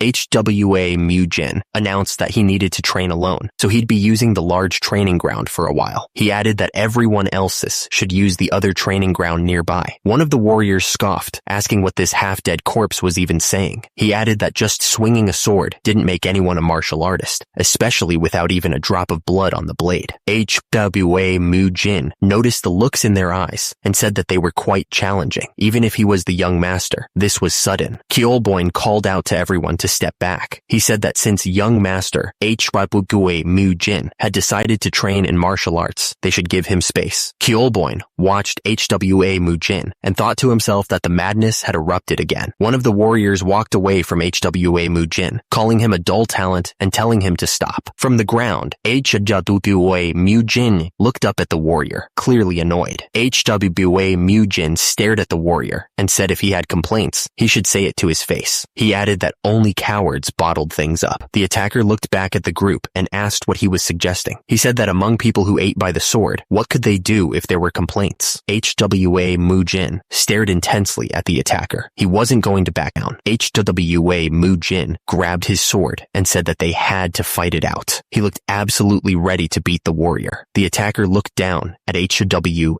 Mujin, warning that even if the world had gone crazy, no real fighter would ever draw a sword against the future leader of the clan. He was dead serious. The attacker continued, saying there's a saying, a dog that bites doesn't bark, and a barking dog is just full of fear. He was trying to make a point about strength and intimidation. The attacker told HWA Mujin that if he wasn't going to step up, he shouldn't even start barking. He told him to live like a scared dog with its tail between its legs, obviously trying to provoke him. HWA Mujin's hand tightened around the hilt of his sword. The air crackled with tension as he prepared to fight. He wasn't backing down. HWA Mujin stared at the attacker. Mujin's grip tightened around the hilt of his sword, the energy pulsing around it. He was ready to unleash everything he had. HWA Mujin declared that regret wouldn't help the attacker at all. Meanwhile, the attacker was already moving, a blur of steel and fury. HWA Mujin held his sword high and declared that he wasn't the type to feel regret. He looked absolutely sure of himself. The impact of the blow shook the ground as HWA Mujin struck. The attacker's sword spun away, clattering to the ground. HWA Mujin didn't waste a second. He kicked the attacker hard, sending him flying backwards. The fight had already taken a toll on HWA Mujin. A trickle of blood ran down his face from a cut, showing just how close the attacker had come to landing a serious blow. The crowd watching the fight was getting restless. One of them shouted in in disbelief, wondering why Hwamujin was fighting without his sword. He also questioned what those moves were. Hwamujin dodged and weaved between the attacks, avoiding the strikes. He moved with a strange grace, like he was dancing between the blades. The crowd's frustration grew as Hwamujin continued to dodge. One of the spectators yelled at young master Hwamujin, telling him to stop dodging and face the attacks with his sword. Hwamujin gripped the sword tightly, looking at the person who had yelled at him. He agreed that he was right, and it was time to stop dodging. The attacker reached out, his hand surrounded by a strange red energy. He shouted that it had been 25 years since he entered the clan, and now it was all young Master Hwa's fault that the clan had fallen so low. The attacker's grip tightened around his shield. He was ready to attack again, and he looked absolutely furious. Young Master Hwa held two swords, pointing down. The attacker questioned how he could preach about martial arts after everything that had happened. The bearded man watched the fight with narrowed eyes. He looked like he was ready to jump in at any moment. The attacker yelled at young Master Hwa to know his place. He charged forward, ready to strike, but young Master Hwa met him head on. Young Master Hwa unleashed the solitary 9 swords, second form. The air around him crackled with energy as the swords moved with incredible speed. He then switched to breaking form, his swords clashing against the attacker's shield. The force of each strike echoed through the training ground. The attacker stumbled back, his face contorted in disbelief. He stammered, asking how even his internal energy could be shaken by this technique. Young Master Hwa's sword flashed, leaving a trail of blood in its wake. He said that everything the attacker had said was true, but things were about to change. Young Master Hwa stood tall, his eyes burning with determination. He declared that from now on, things would be different for the clan. The attacker was completely stunned. He asked himself how this was even possible, as young Master Hwa's gaze, once clouded, was now totally different. The attacker could only stare at young Master Hwa. He realized he was seeing the eyes of a true warrior, burning with resolve. The attacker was sent flying. He crashed to the ground, defeated and humiliated. The onlookers were in total disbelief. They asked each other if young Master Hwa actually won, their faces a mix of shock and confusion. Little brother rushed onto the training ground, running straight to young Master Hwa. He shouted, asking if his brother was all right, his voice filled with worry. Young Master Hwa turned to face the crowd, his expression unreadable. He asked if anyone had any complaints, his voice calm but firm. One of the onlookers called out, branding the defeated warrior a coward. The other man immediately asked how he could say that. The man yelled that the defeated warrior knew he couldn't face young Master Hwa at his full strength. He then demanded silence, trying to shut down the argument. The defeated warrior, kneeling on the ground, finally conceded defeat. The word hung in the air, heavy with the weight of his loss. Young Master Hwa watched silently, his gaze sweeping over the defeated warrior and the stunned crowd. The training ground was quiet, save for the sound of the wind. Young Master Hwa told the kneeling warrior that he had learned from this and to step down. He then told the others to show some loyalty and to stop interfering. He wanted everyone to move to the training ground next door. The crowd started to move, heading towards the training ground next door. They were probably curious to see what young Master Hwa would do next. Young Master Hwa turned to Masak and told him to follow. Masak looked surprised, but didn't say anything.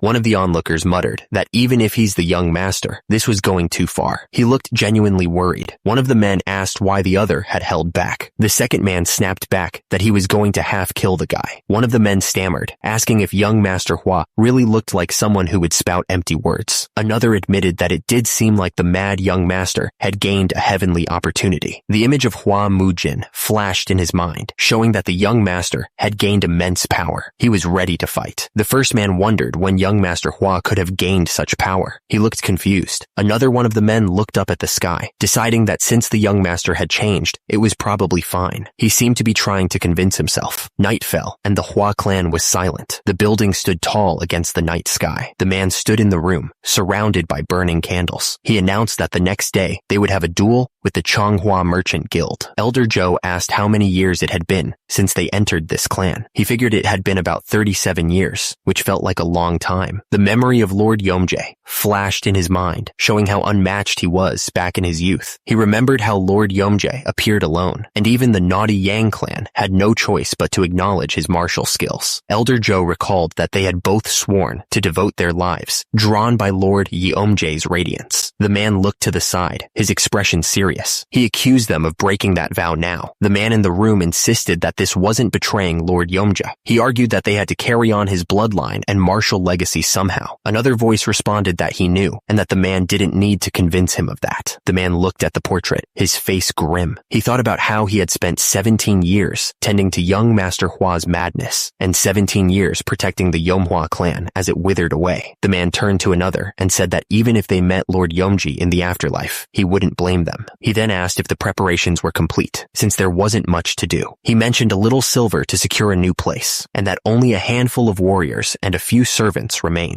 The first man looked at the other, his expression heavy. He told the other to go on ahead, his voice barely a whisper. The man insisted that even so, young Master Hua was still of his bloodline, and someone had to be there to tend to his body. He added that a master hired by the Changhua Merchant Guild would be there to serve as a witness to tomorrow's duel. The man looked at the other with disgust, saying that they bragged about theft, like it was something to be proud of. He realized that they meant to make their victory official, solidifying their dominance. The speaker spat out that the Changhua Merchant Guild were vicious snakes. He added that they'd burn this place until not even the roots remained. He was furious. Someone ordered them to go on to the agreed spot and wait. He added that the two young ones would be shocked enough as it was. One of them said that the meat felt tougher lately, and asked if it was just him. The other agreed, saying that the cheaper cuts from cattle were always the toughest. One of them asked if the other was already out of money. The other responded asking how he would know, since the chief steward barely gave them any. The first one then asked if he was sulking, and the other denied sulking over something so petty. He then asked why the first one had said they should run and get him punched. A hand reached out, as if to grab someone. The tension was thick in the air, and anything could happen. Hua Mujin straightened his robes, adjusting the folds with a practiced hand. He then asked how his look was today, clearly caring about his appearance even before a fight. The other man looked at Hua Mujin with a critical eye. He said honestly that Hua Mujin looked better with the bandages on. He then told him to go, ready to get this over with. The sound of steel scraping against leather echoed in the air as the sword slid into its scabbard. The metal was cold and unforgiving. The man asked if Hua Mujin was really going through with this. He then asked if he had come to spout the same nonsense about running away too, challenging his resolve. Hua Mujin looked down at the man with a confident smirk. He said that of course he wasn't there to spout nonsense. He added that he would be back after beating those thieves to a pulp. Elder Zhou looked determined. He announced that he was coming with Hua Mujin to the fight. Hua Mujin just looked up at him, surprised. Hua Mujin looked down, a smirk forming on his face. He thought that the old man worried too much. He was the one who would smash those thieves anyway, so the elder could relax. The doors to the training ground were now wide open, and a beam of sunlight pierced through the entrance. It was time to go. Hua Mujin stared at the open doorway, his expression unreadable. He seemed ready to face whatever was on the other side. Hua Mujin took the first step forward, his eyes fixed on the path ahead. He shouted that it was time to go, ready to face whatever awaited them. The words were written in bold strokes, announcing a martial duel. It was between the Changhua Merchant Company and the Yomhua family, a clash that everyone had been waiting for. The crowd went wild, everyone rushing to place their bets. A man shouted, urging them to hurry up and wager on who would win the duel. The man looked at the numbers, doing some quick math. He figured that the best anyone could hope for was half of half the payout, which actually sounded pretty decent. A man suggested that it might be smarter to bet on the Yomhua family, especially if they had a skilled martial artist. He decided to put 2 silver coins on the Yomhua family's young master. Suddenly, a man shouted that Yomhua family's young master Huagong had arrived. Everyone turned to look, surprised by his presence. Hua Mujin ate his candy without a care in the world. He looked calm, like he was about to go for a walk instead of a duel. Someone in the crowd got cold feet. He asked if he could cancel his bet on the Yomhua family, looking nervous. Hua Mujin arrived, casually eating a lollipop. Elder Zhou followed behind him, saying that drinking so much before a duel was not a good idea. A woman with a red umbrella appeared. She said it had been a long time since they last met, her tone laced with something like amusement. The woman asked if they really had to go through with the duel, saying it was for the sake of their blood ties. She seemed serious, but also resigned. The crowd was buzzing, whispering about the Yomhua family. Someone pointed out that the Yomhua family applied for the duel first. They were saying that doing something reckless, without the skill for it, meant the rumors were true. The speaker was furious. He said that it was like they were saying that they started this match on purpose. He added that he would have no choice but to return the favor. The speaker looked determined. He stated that they couldn't let Changhua Merchant Company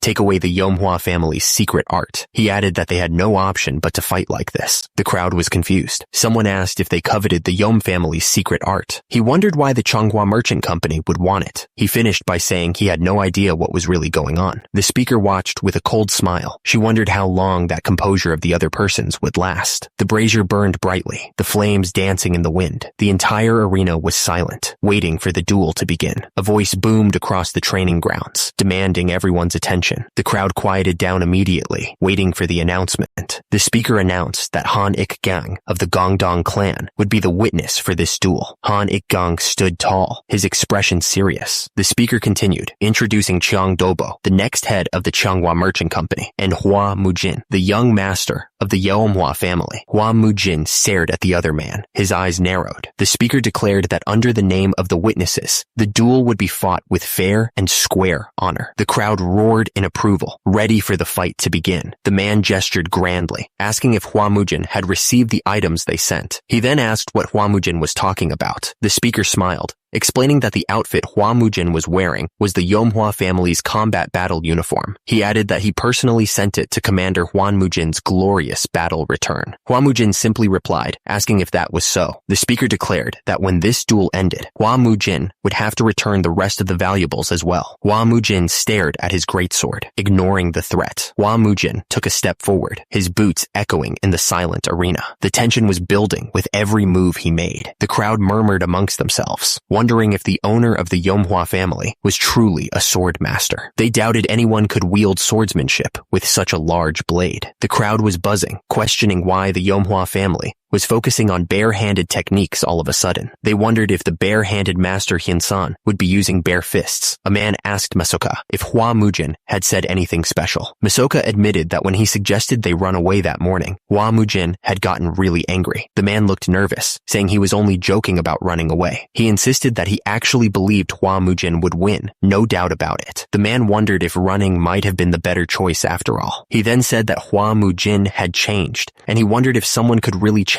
that suddenly, or if madness was somehow contagious. A man with a staff shouted, asking if both sides were ready to begin. Hua Mujin lowered his stance. His eyes narrowed as he gripped his sword tightly. The opponent on the other side grinned and asked if he was ready. A voice boomed across the training grounds, declaring that the duel was about to begin. The crowd held its breath, waiting for the first move. Hua Mujin didn't waste any time. He launched himself forward, his sword aimed right at the opponent. Hua Mujin's eyes widened slightly. He wasn't expecting the opponent to be so skilled, so ready. The two swords met with a deafening clang, sending sparks flying everywhere. The power behind the blow was incredible, shaking the ground beneath them. The spectators couldn't believe what they were seeing. So fast, they shouted in disbelief, eyes wide. The clash of swords echoed through the training grounds as Hua Mujin met his opponent's strike head-on. Wasn't Hua Mujin supposed to be severely mad? One spectator wondered. I heard he hadn't even learned martial arts. Where on earth does that power come from? The swords continued to grind against each other. Still, it's the skill of an one-day pup, another spectator scoffed, trying to downplay Hua Mujin's sudden burst of power. The duel intensified, the air thick with tension. Sparks flew as Hua Mujin and his opponent traded blows, each strike carrying immense force. The impact of another sword clash sent shockwaves through the training grounds. Hua Mujin kept his eyes locked on his opponent, his resolve unwavering. The duel was a storm of steel, the sound of clashing swords ringing in the air. Each strike was met with equal force, neither fighter giving an inch. The spectators watched with amusement, some even laughing at the display. They clearly didn't think much of Hua Mujin's chances. One spectator, watching from under his umbrella, was starting to reconsider his earlier assumptions. He thought to himself that Hua Mujin was surprisingly enduring. Another observer, studying the fight with a critical eye, compared Hua Mujin's skills to those of Daboga. He thought that, compared to the martial arts that Daboga had built up until now, it was negligible. Hua Mujin swung his sword with renewed determination, ignoring the doubts of the spectators. He was going to prove them all wrong. The punch connected with a sickening thud.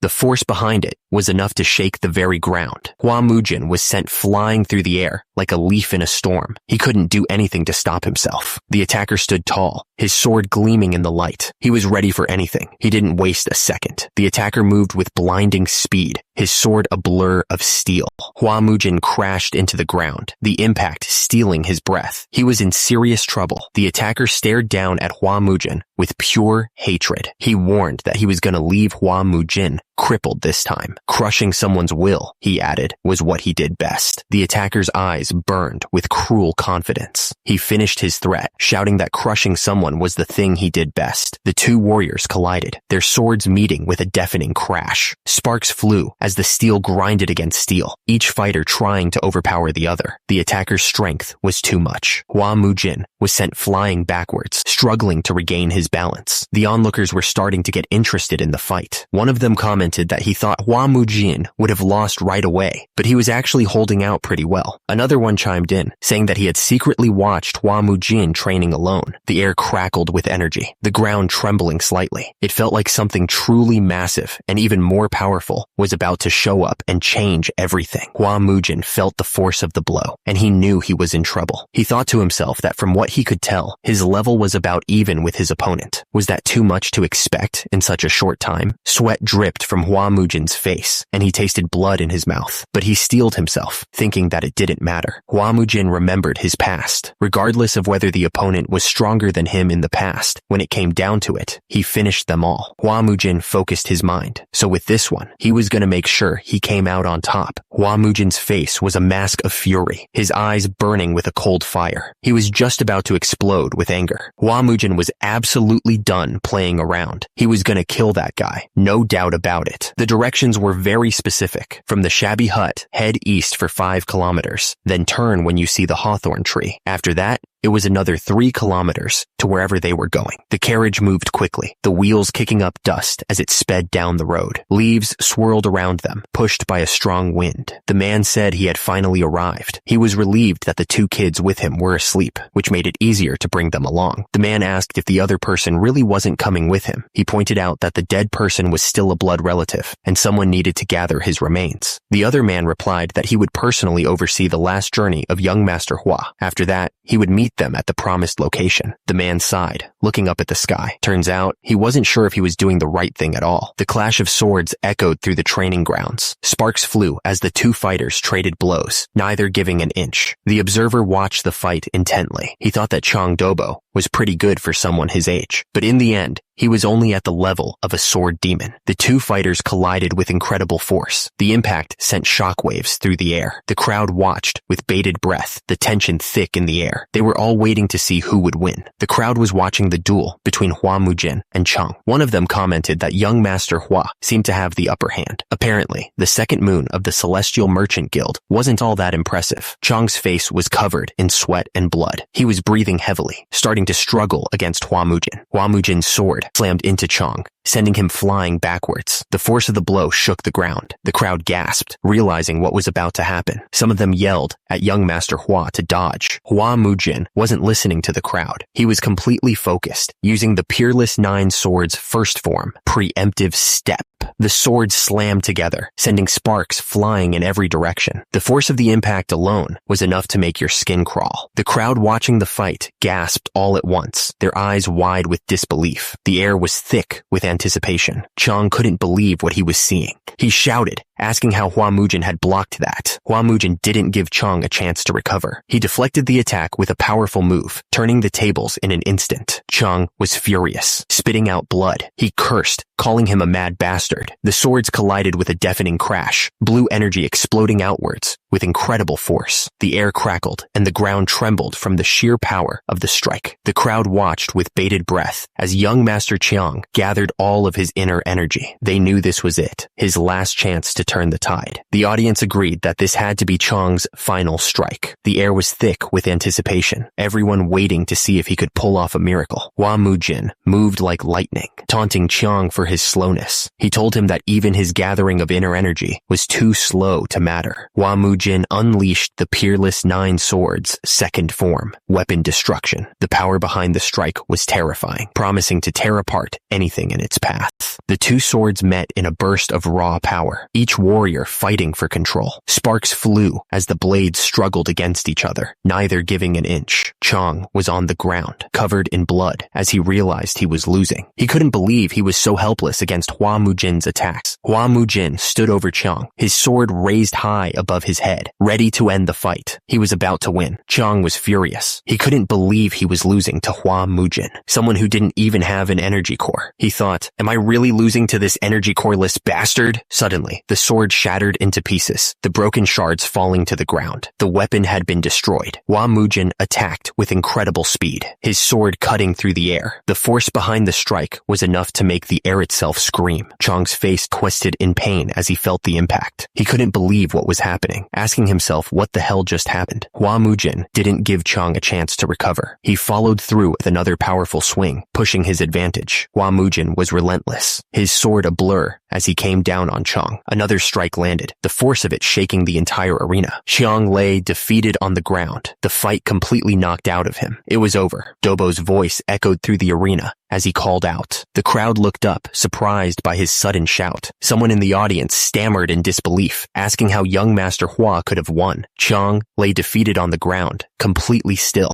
Hua Mujin stepped down hard, his foot crushing Chang's arm. The sound of bones cracking echoed through the arena. Hua Mujin stared down at Chang, his voice cold as ice. He warned that he would take the arm as payment for a 17-year-old grudge. Chang looked up, his face pale with shock. He stammered, asking what Hua Mujin had just said. Hua Mujin looked down at Chang with a cold expression. He remarked that since it was the Changhua Merchant Guild, maybe they could find a way to reattach the arm. Hua Mujin turned and walked away, his footsteps echoing through the arena. Each step seemed to carry the weight of his victory and the finality of his actions. Chang lay on the ground, broken and defeated. The arena was silent except for his ragged breathing, a testament to the brutal end of the duel. Someone in the crowd pointed out that Chang's energy core was shattered as well. Hua Mujin just shrugged, acting like he didn't go too far. The other person argued that there was a clear skill gap and the match was decided long ago. But then another person fired back, asking if it was really necessary to use the 7 wounds fist strike on the head of a 5-year-old kid who knew no martial arts. Hua Mujin's eyes glowed red with fury as he spoke. He declared that this was merely the end of a 17-year-old grudge, and from now on, they would pay the price for provoking the Flame Hua clan. The air crackled with tension as Hua Mujin delivered a final warning. He told them to prepare themselves well, hinting at the storm that was about to break. Hua Mujin turned his back, sheathing his sword with a metallic click. He walked away, leaving the defeated Chang and the stunned onlookers behind. Tears streamed down the person's face as they trembled with rage. They screamed that they would never forget what Hua Mujin had done. The crowd gasped, their faces a mix of shock and fear. The air was thick with disbelief as the weight of Hua Mujin's actions settled upon them. Hua Mujin stood tall, his sword gleaming under the arena lights. The crowd watched in stunned silence, unsure of what they had just witnessed. The onlookers couldn't believe what they had just witnessed. One of them said that he crushed an outer sect disciple of the Kongdong sect in just a few moves, and that it was a sword art they'd never seen before. The crowd erupted in cheers, hailing Hua Mujin as a new martial master. They chanted his name, their voices filled with excitement and disbelief. One of the men suggested they head back. The other one agreed, still stunned by what he had just seen. Hua Mujin turned and walked away, his back to the crowd. One of the men commented that he didn't remember Hua Mujin's back being so broad. Chief Steward Do shouted, replying with a nervous, "Yes?" He was clearly on edge. The Chief Steward Do wondered if Hua Mujin had already noticed they were planning to run away. He was getting a bad feeling about this. Hua Mujin asked with a smile about the gold he had entrusted to them. He didn't seem angry, but his eyes were cold. Chief Steward Do laughed nervously, saying that of course he hadn't spent it all. He added that he'd have to stop by the bank soon because of some money issues. Chief Steward Do suddenly said that there was one more thing he needed to mention. He looked like he was trying to avoid something. Hua Mujin said he didn't really care if Elder Zhou and the other warriors left the clan, but he warned that if anyone ever tried to split him apart from his 2 younger siblings, they'd have to pay with their lives. Hua Mujin's face darkened, his eyes promising a brutal response. The threat hung heavy in the air. Hours later, the sun began to set, painting the sky with streaks of orange and purple. Little brother shouted, upset that it was his brother's duel day. He said he couldn't forgive whoever did this, but then he paused, saying he should probably read the message that came with the messenger pigeon first. "Oh dear," little brother said. said, clearly worried. Little sister tugged on his hair, equally concerned about what the message said.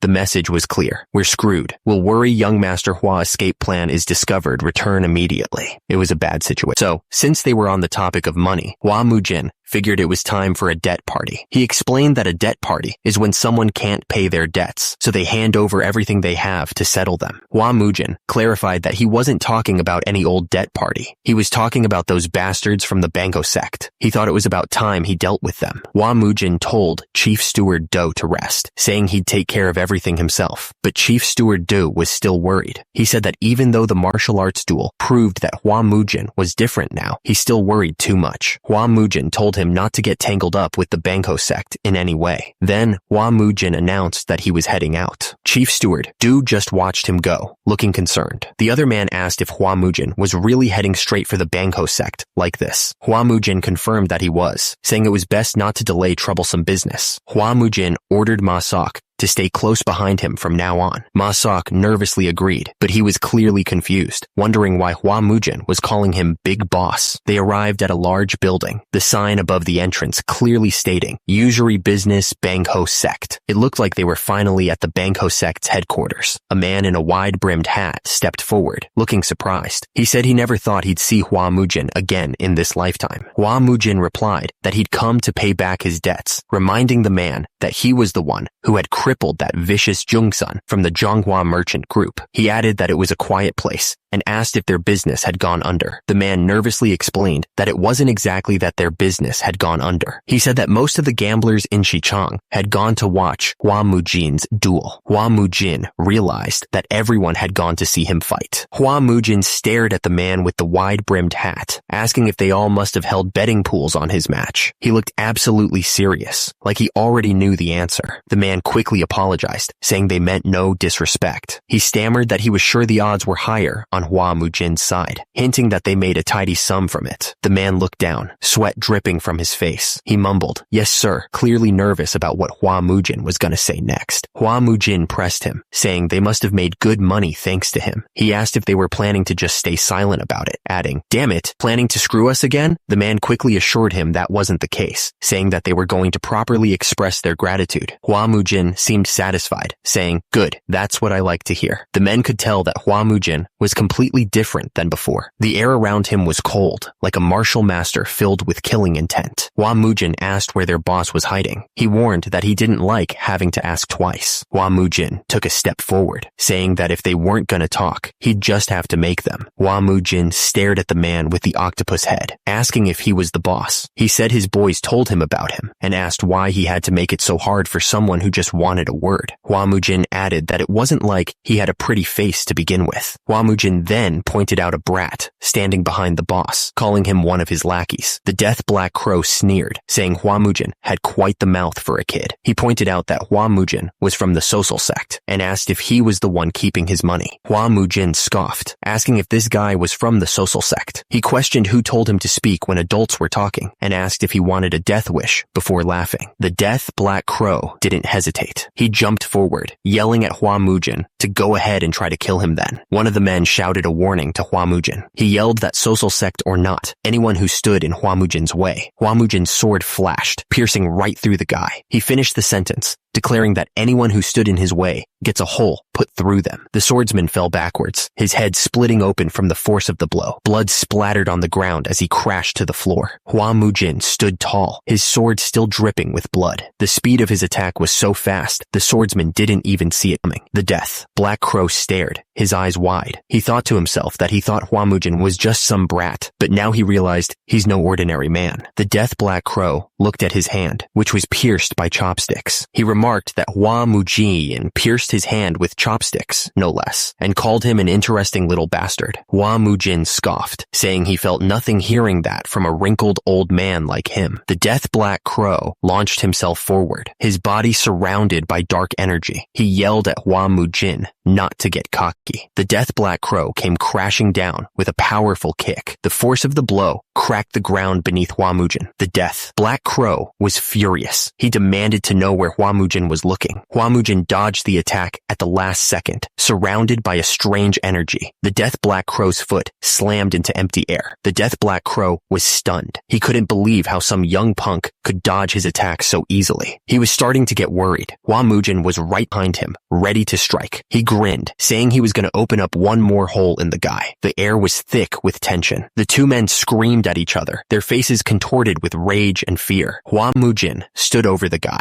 asking if he was enjoying the breeze. The guy spat out blood, cursing Hua Mujin for attacking them, warning that the sect would come for him. The fallen man, his face covered in blood, threatened that Hua Mujin's family and friends wouldn't be safe either. Hua Mujin scoffed, telling the guy to send the social sect after him if they were so tough. He added that the guy was gonna die right there. The guy begged him to wait. The guy started begging, offering his wealth, even his concubines, if Hua Mujin would just spare him. Hua Mujin looked at the guy with disgust, asking if he suddenly wanted to live. Hua Mujin was breathing hard, telling the man that he didn't need his concubines, but that wealth he mentioned did interest him. The man, his face covered in blood, promised that it was all in Dechang. He swore he'd bring everything back. Hua Mujin replied that was the right attitude, but if he didn't return, Hua Mujin warned that he'd be breathing through the holes in his face instead. The man quickly agreed that he'd be right back. Hua Mujin paused for a moment. Now then, Hua Mujin looked down at the others, his eyes cold. He asked if they should continue settling this debt. One of the men fell to the ground, begging Hua Mujin to spare him too.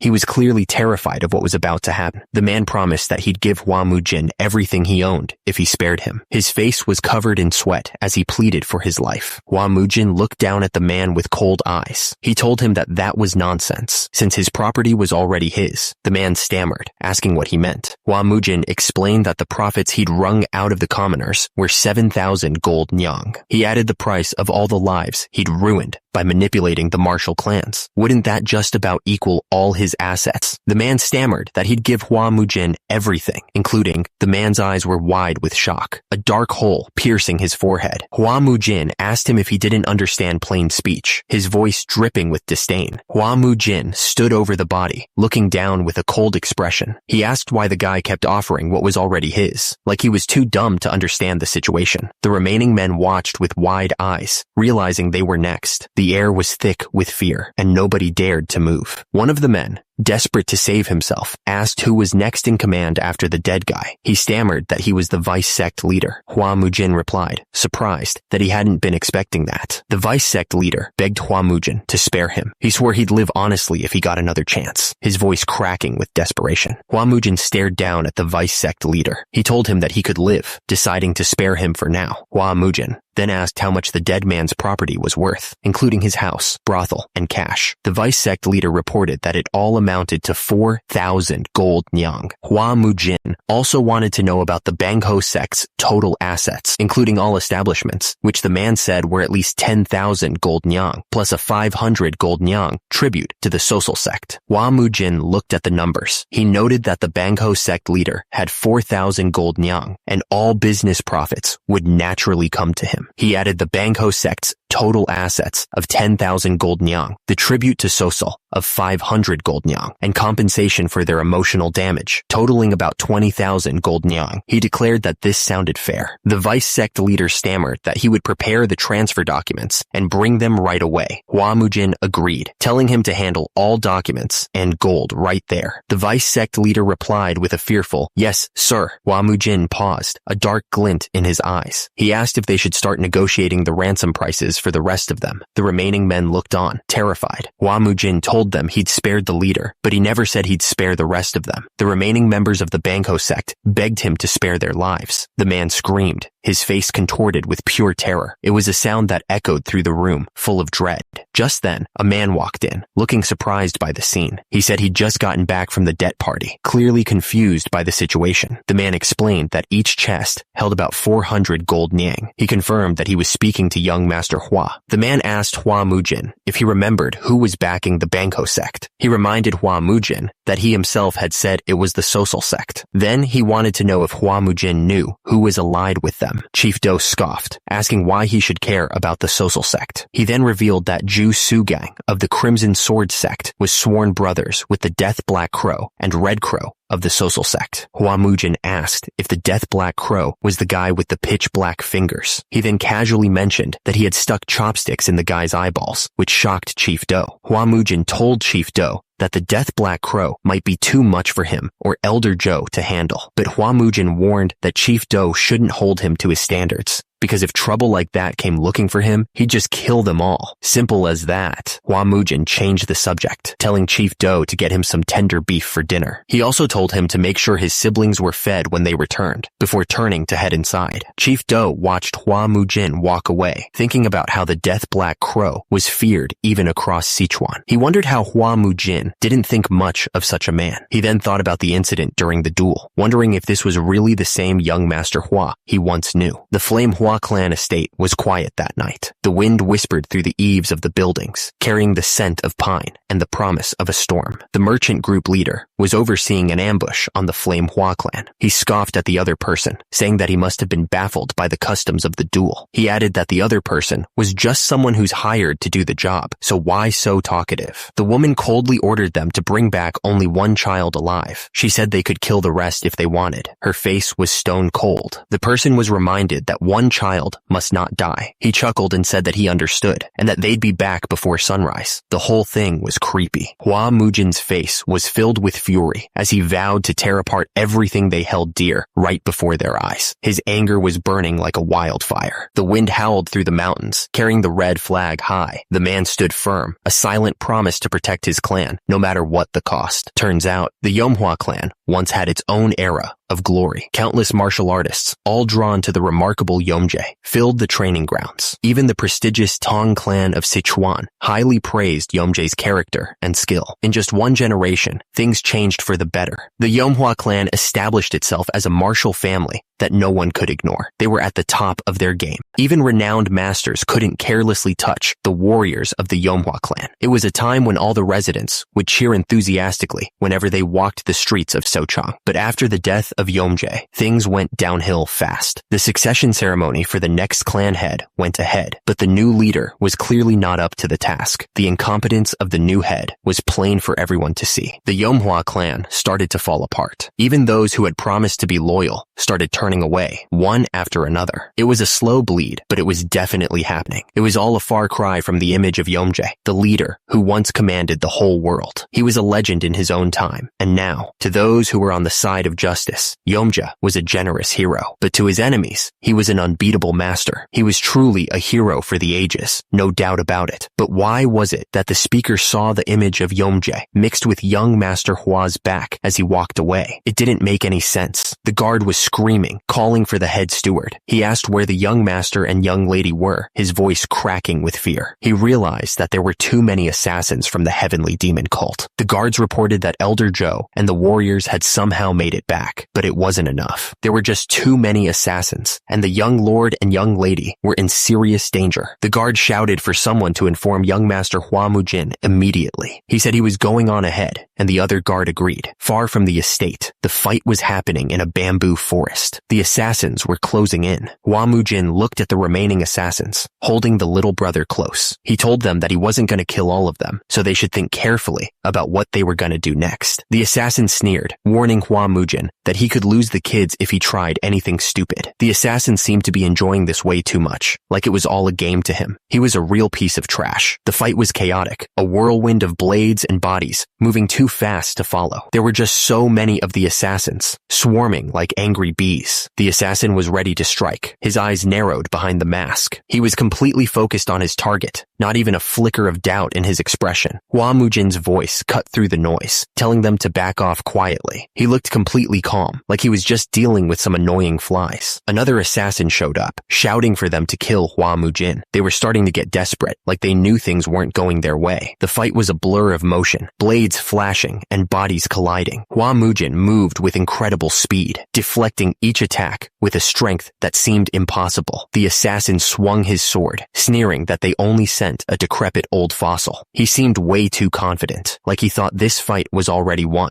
Elder Joe shouted for him to be careful, his face twisted with worry. He knew something was up, that this fight was far from over. Hua Mujin struck the assassin, sending him flying backwards. The force of the blow echoed through the air, leaving no doubt who was in charge. The assassin crashed to the ground, defeated. He was probably regretting his cocky attitude now, realizing he messed with the wrong guy. The assassin realized he was outmatched and shouted in frustration. He couldn't believe how fast Hua Mujin was, the blade moving faster than he could follow. The assassin's face was slashed open, blood spraying everywhere. He felt a sharp pain and realized he was in serious trouble. Another assassin yelled that they should handle this side, ordering his comrades to leave one kid alive and kill the rest. He was clearly enjoying this, the scumbag. The assassin raised his sword, declaring that it was time to die. He looked absolutely ruthless, ready to end someone's life without a second thought. A final scream echoed through the air as someone realized this was really the end. The attack landed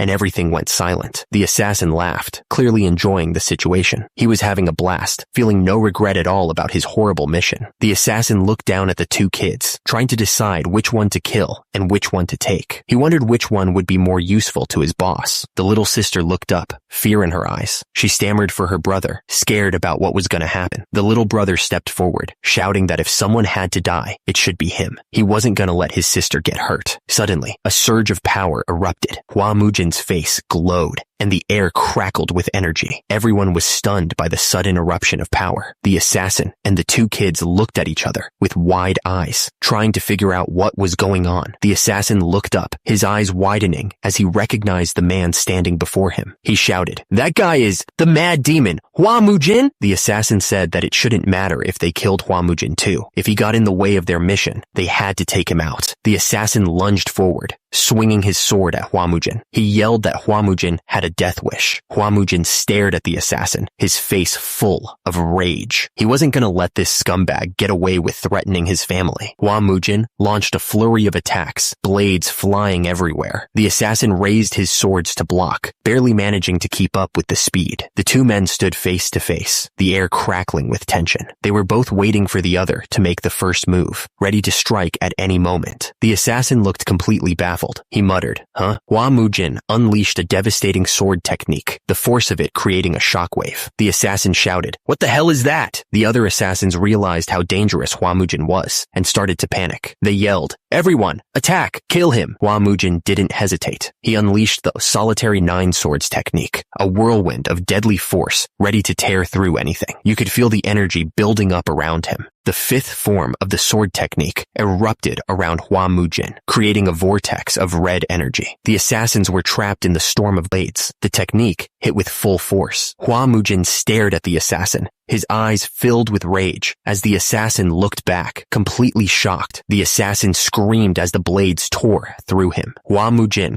stood over him, showing no mercy. Hua Mujin stood there, covered in blood, as the assassin fell to the ground. The fight was over. The assassin realized he was facing a monster, not a man. He was done for. Hua Mujin stood there, his sword dripping with blood. The assassins were all dead. Hua Mujin looked down at someone, his face grim. He warned them not to even twitch if they wanted to live. Hua Mujin stood protectively in front of the children, a wall between them and the carnage. He was going to make sure they were safe, no matter what. The little sister looked up, confused. She asked if he was her brother. The little sister covered her eyes, telling Hua Mujin not to look. She asked if her brother had gotten rid of all the bad guys. Hua Mujin confirmed that he had, which was why she shouldn't look. Hua Mujin held the little sister close, asking if she was okay. The little sister stammered, saying that she was fine. Hua Mujin told the little brother that he must have been scared. The little brother puffed out his chest, denying it completely. He declared that he wasn't scared at all because he was a son of a martial family. Hua Mujin looked down at the little brother, giving a small smile. He told him that he did well. Hua Mujin turned to Elder Joe, ordering him to take the injured warriors and the children back to the estate. Elder Joe bowed his head, agreeing right away. He told everyone to hurry to the infirmary. Hua Mujin looked down at the lost arm, then asked how long the guy was going to want whine about losing just one arm. He clearly wasn't sympathetic. Hua Mujin glared down at the assassin and asked if that woman from the Changhua Merchant Guild had sent him. He looked absolutely furious. Hua Mujin stood over the injured assassin, his sword gleaming in the moonlight. He told him to answer properly, and maybe he'd let him live. The assassin stammered, asking if Hua Mujin would really let him live. He quickly added that Hua Mujin shouldn't make him repeat himself, because he could wipe them all out. The assassin admitted that he was right. He said that the head of the Changhua Merchant Guild, Bu Choyeon, had hired them through the Sarambang. The assassin asked if Hua Mujin was really going to spare him. He was clearly scared. Hua Mujin told him that if he didn't want to die, he should run back and tell that woman something. Hua Mujin stood over the bodies of the fallen assassins, his eyes burning with rage. He told the guy to tell that scumbag how Hua Mujin of the Yomhua clan had slaughtered her people and how he was going to kill them all from now on. A few people noticed Hua Mujin walking toward them, and one of them pointed out the blood covering him. Another asked who it could be, answering that it was the lunatic from the Flame Hua clan. The guy wondered if his madness had gone away, but decided that it looked even worse. Anyone who saw Hua Mujin walking down the road, covered in blood from head to toe, couldn't laugh at him anymore. They couldn't look down on him either. Not anymore. One of the people mentioned that Hua Mujin had taken down Bangho sect all by himself. Another person was shocked, calling them vicious bastards. Someone else added that he had even left the second son of the Changhua Merchant Guild half paralyzed. One of them recalled that people once called Hua Mujin the mad young master. He thought it was strange, remembering that when Hua Mujin was a kid, they had called him a prodigy blessed by the heavens. He wondered if that talent was returning, now that they were calling him the hidden dragon of the Sichang. Hua Mujin just kept walking, leaving the gossiping crowd behind him. He had a mission to complete, and he wasn't going to let their opinions slow him down. One of Hua Mujin's men came running, shouting, "Young master!" The man sighed in relief. "Thank goodness. You're walking on your own. Are you hurt anywhere?" Hua Mujin waved him off, saying he was fine. He asked if everyone was in the medicine hall. The man confirmed. Yes, not a single one escaped injury. The second young master and Lady Goyon are resting in their rooms to regain their strength. Hua Mujin nodded, satisfied. "Well done. Prepare a bath for me right away." The man agreed immediately. Night had fallen over the estate. The building stood silent under the moonlight. Hua Mujin sank into the hot water, letting the heat soothe his aching muscles. He let out a long breath, finally able to relax for a moment. Hua Mujin muttered to himself about the second young master and Lady Goyon needing to rest to regain their strength. It was something unthinkable for the children of a martial clan. Hua Mujin didn't want those two to see the cruelty of the world just yet. If he could, he'd rather let them live, seeing only good things. Hua Mujin stared at the orb, wondering if he was protecting someone else onto those kids. He was starting to get protective. Hua Mujin repeated the thought in his head, reinforcing his decision. He was going to make sure they were safe. Hua Mujin leaned back in the bath, looking out the window. The moonlight cast long shadows across the room as he thought about the future. The next day, the air in the medicine hall was thick with anticipation. Someone asked, stuttering, about the Red Flame art manual. Hua Mujin confirmed that it was indeed the Red Flame art manual he was asking about. He wondered why the other person was so startled. He asked if he had asked for something he shouldn't have. The man with the beard looked at Hua Mujin suspiciously, asking for the reason why he was asking for it. Hua Mujin looked absolutely furious. He wondered if the man was worried he'd relapse and tear it apart in another fit. He quickly denied that was the reason. Hua Mujin declared that the man couldn't possibly teach his clan's secret techniques right now. So, starting tomorrow, he would personally train the two of them. Elder Ju sighed, and judging by his face, he clearly doubted Hua Mujin. He quickly denied it, though. Elder Ju said that there was no need to worry and that nothing would happen. He handed over the Red Flame art manual, understanding the situation. Hua Mujin said goodbye and asked the man to rest well. Elder Ju asked him to please take care. Elder Ju sighed, wondering if this would really be okay. The other man told him not to worry so much. He reminded him that he'd seen Hua Mujin's astonishing swordsmanship. The man continued that Hua Mujin's fits had stopped recently, and he was clearly improving. Honestly, it looked like he was almost cured. He figured it must be that the specialist treatment was finally working. Hua Mujin thought that this wasn't just any ordinary encounter. It had to have been with a powerful martial master. There was no other explanation. He felt like the 17-year shadow cast over the Flame Hua clan seemed to finally be lifting. At the Flame Hua clan training ground, Hua Mujin began to explain the butterfly dance. The little brother asked what the bee buzz meant, since he didn't understand. Hua Mujin told them that it meant to face your opponent as if freezing their feet in place, while your own movement remained as free as a butterfly's. He looked at them with pride, hoping they would understand. Hua Mujin said that it was a fundamental movement technique he created himself based on countless real combat experiences. The little sister looked surprised and said that Elder Ju said he barely had any real combat experience. Hua Mujin panicked and told her not to say that out loud. Hua Mujin cleared his throat and said that there was enough theory and that it was time to move to actual sparring. He told both of them to attack him with the most basic technique they learned. The little brother looked excited and said he was coming.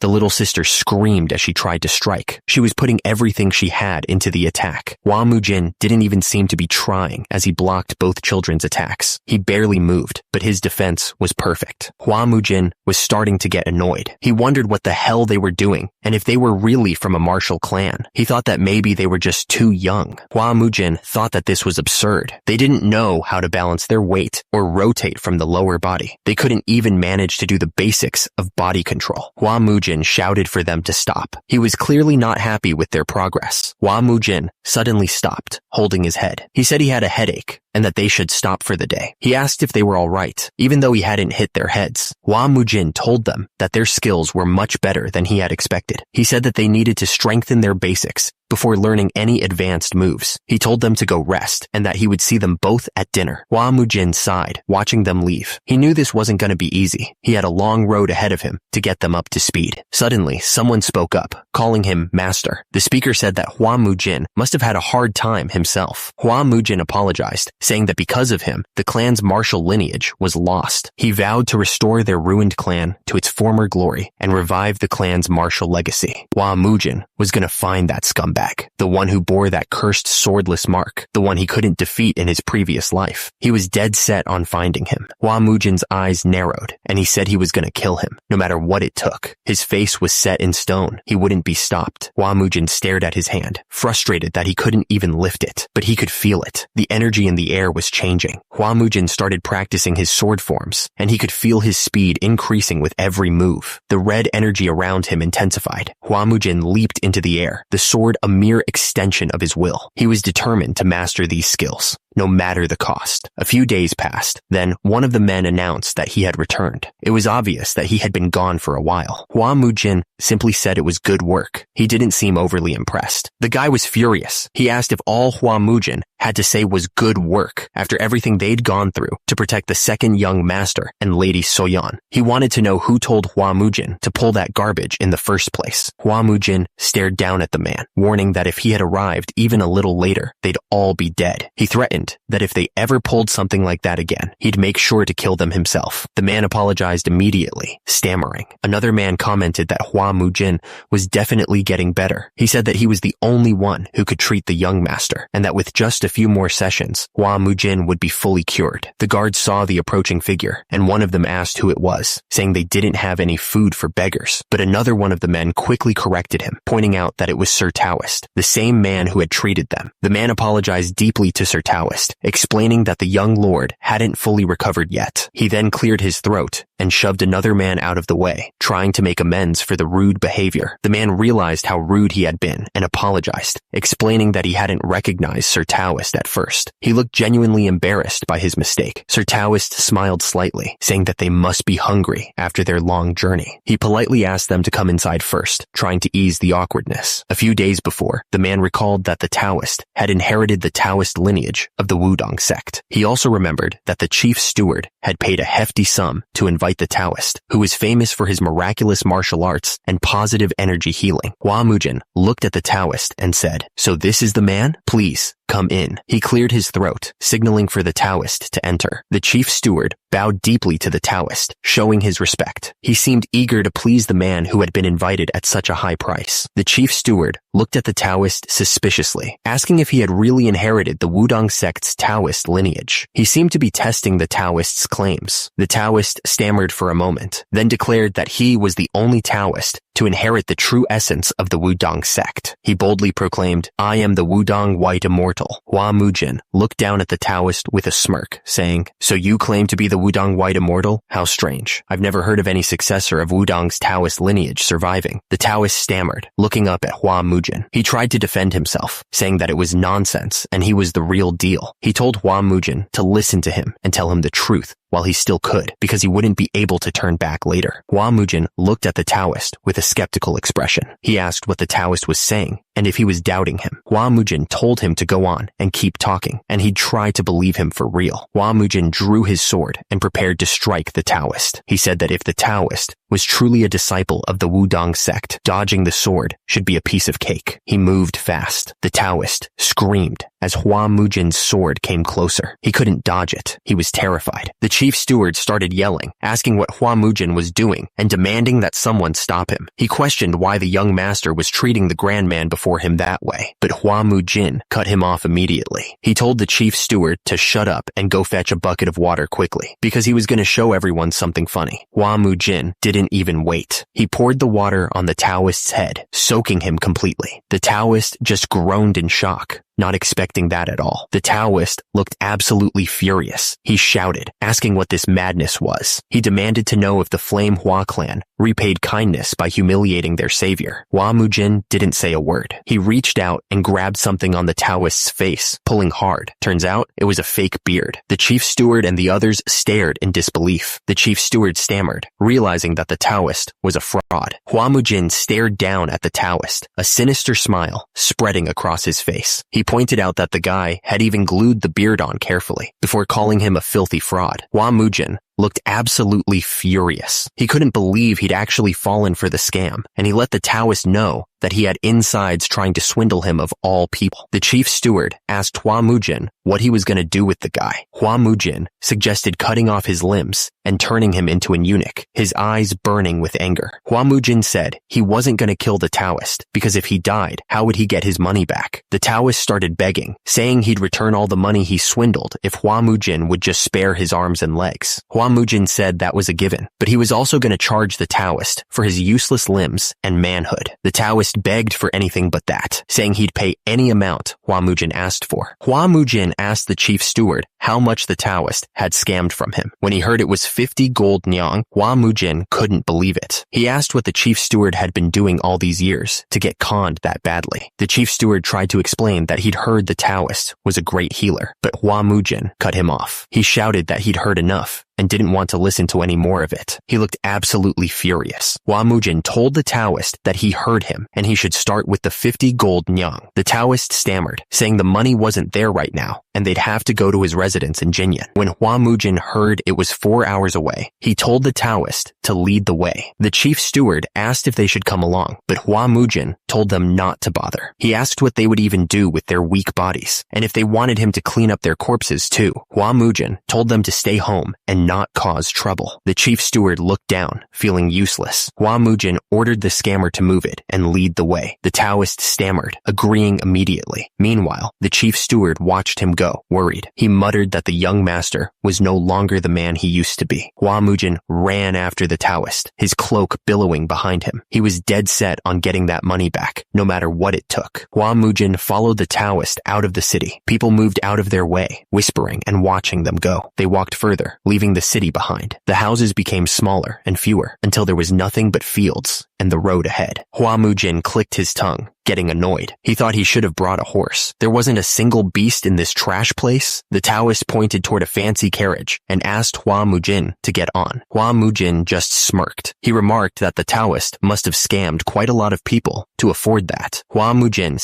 stared at the carriage with a raised eyebrow. He commented that it was a fine 4-horse carriage and that he was impressed. Hua Mujin clicked his tongue in anticipation. Then he stepped inside the fancy carriage, ready to enjoy the ride. He looked around the interior, taking it all in. The inside was even lavishly decorated, he thought. Hua Mujin ran his hand along the soft cotton and leather. He remarked that the carriage was lined with cotton and finished with leather. He then added that the Taoist really had a strong work ethic for a crook. Hua Mujin asked the Taoist why he didn't find honest work if he was so professional. The Taoist replied that he would make sure to do that from now on. Hua Mujin was clearly not buying it. Hua Mujin told the Taoist to wake him up when they arrived, deciding to get some sleep. The Taoist replied that he understood and told him to rest well, looking concerned. The Taoist thought to himself that Hua Mujinshin should just wait, looking furious. He then told the driver to depart, his eyes filled with malice. The carriage started moving, climbing up a steep mountain path. The road ahead looked long and winding, disappearing into the distance. The carriage continued its journey through the mountains. The horses trotted steadily, their hooves echoing through the quiet landscape. The carriage wheels turned, grinding against the rocky path as they climbed higher into the mountains. The horses kept pulling, unaware of the danger ahead. The carriage finally stopped. The Taoist stepped out and announced that they had arrived. The bearded man ordered his minion to drag Hua Mujin out of the carriage. He wanted to make an example of him. Again, the Taoist's face twisted with rage. He couldn't believe someone would try to mess with a Taoist who was trying to help people. He was clearly furious. A huge thug loomed over the sleeping Hua Mujin. This was the price he would pay for getting in the way. The thug's fist came down, a brutal strike aimed at Hua Mujin. He shouted not to resent them as his fist got closer. Hua Mujin's eyes snapped open, filled with shock. What the hell was happening? He realized that they had already arrived at their destination. But why was he about to get punched? The thug's fist connected with a sickening thud. The force of the punch sent Hua Mujin flying. The chief steward watched in disbelief as Hua Mujin was struck. He couldn't believe what he was seeing. The Wudong White Immortal seemed impressed, his hands glowing with power. He admitted that Hua Mujin really wasn't all talk. Hua Mujin stared at the Wudong White Immortal suspiciously. He asked how Jinyang had become such an isolated forest. Was he the target from the start? He thought the man was just a scammer, but it looked like he could scheme too. The Wudong White Immortal smirked, a dangerous glint in his eyes. He said that he was getting bored anyway. The Wudong White Immortal's red eyes narrowed, a sinister smile spreading across his face. He challenged Hua Mujin to show him what he's got. The man bellowed, demanding everyone come out. He warned that the dandy was trying to shorten his own life. The thugs moved into action, grabbing their weapons. They were ready for a fight. Suddenly, a group of 4 fighters appeared, surrounded by a dark energy. They were Zhongshan's 4 demons. The attacker looked at Hua Mujin with disgust. He commented that his appearance was ugly as hell, and he could sense demonic energy. The attacker noticed the weapons of the 4 demons. He remarked that they were pretty varied. The attacker looked at Hua Mujin, a smirk playing on his lips. He told him to show him what he could do. The attacker didn't wait for an answer. He moved in a blur, his hands glowing with red energy.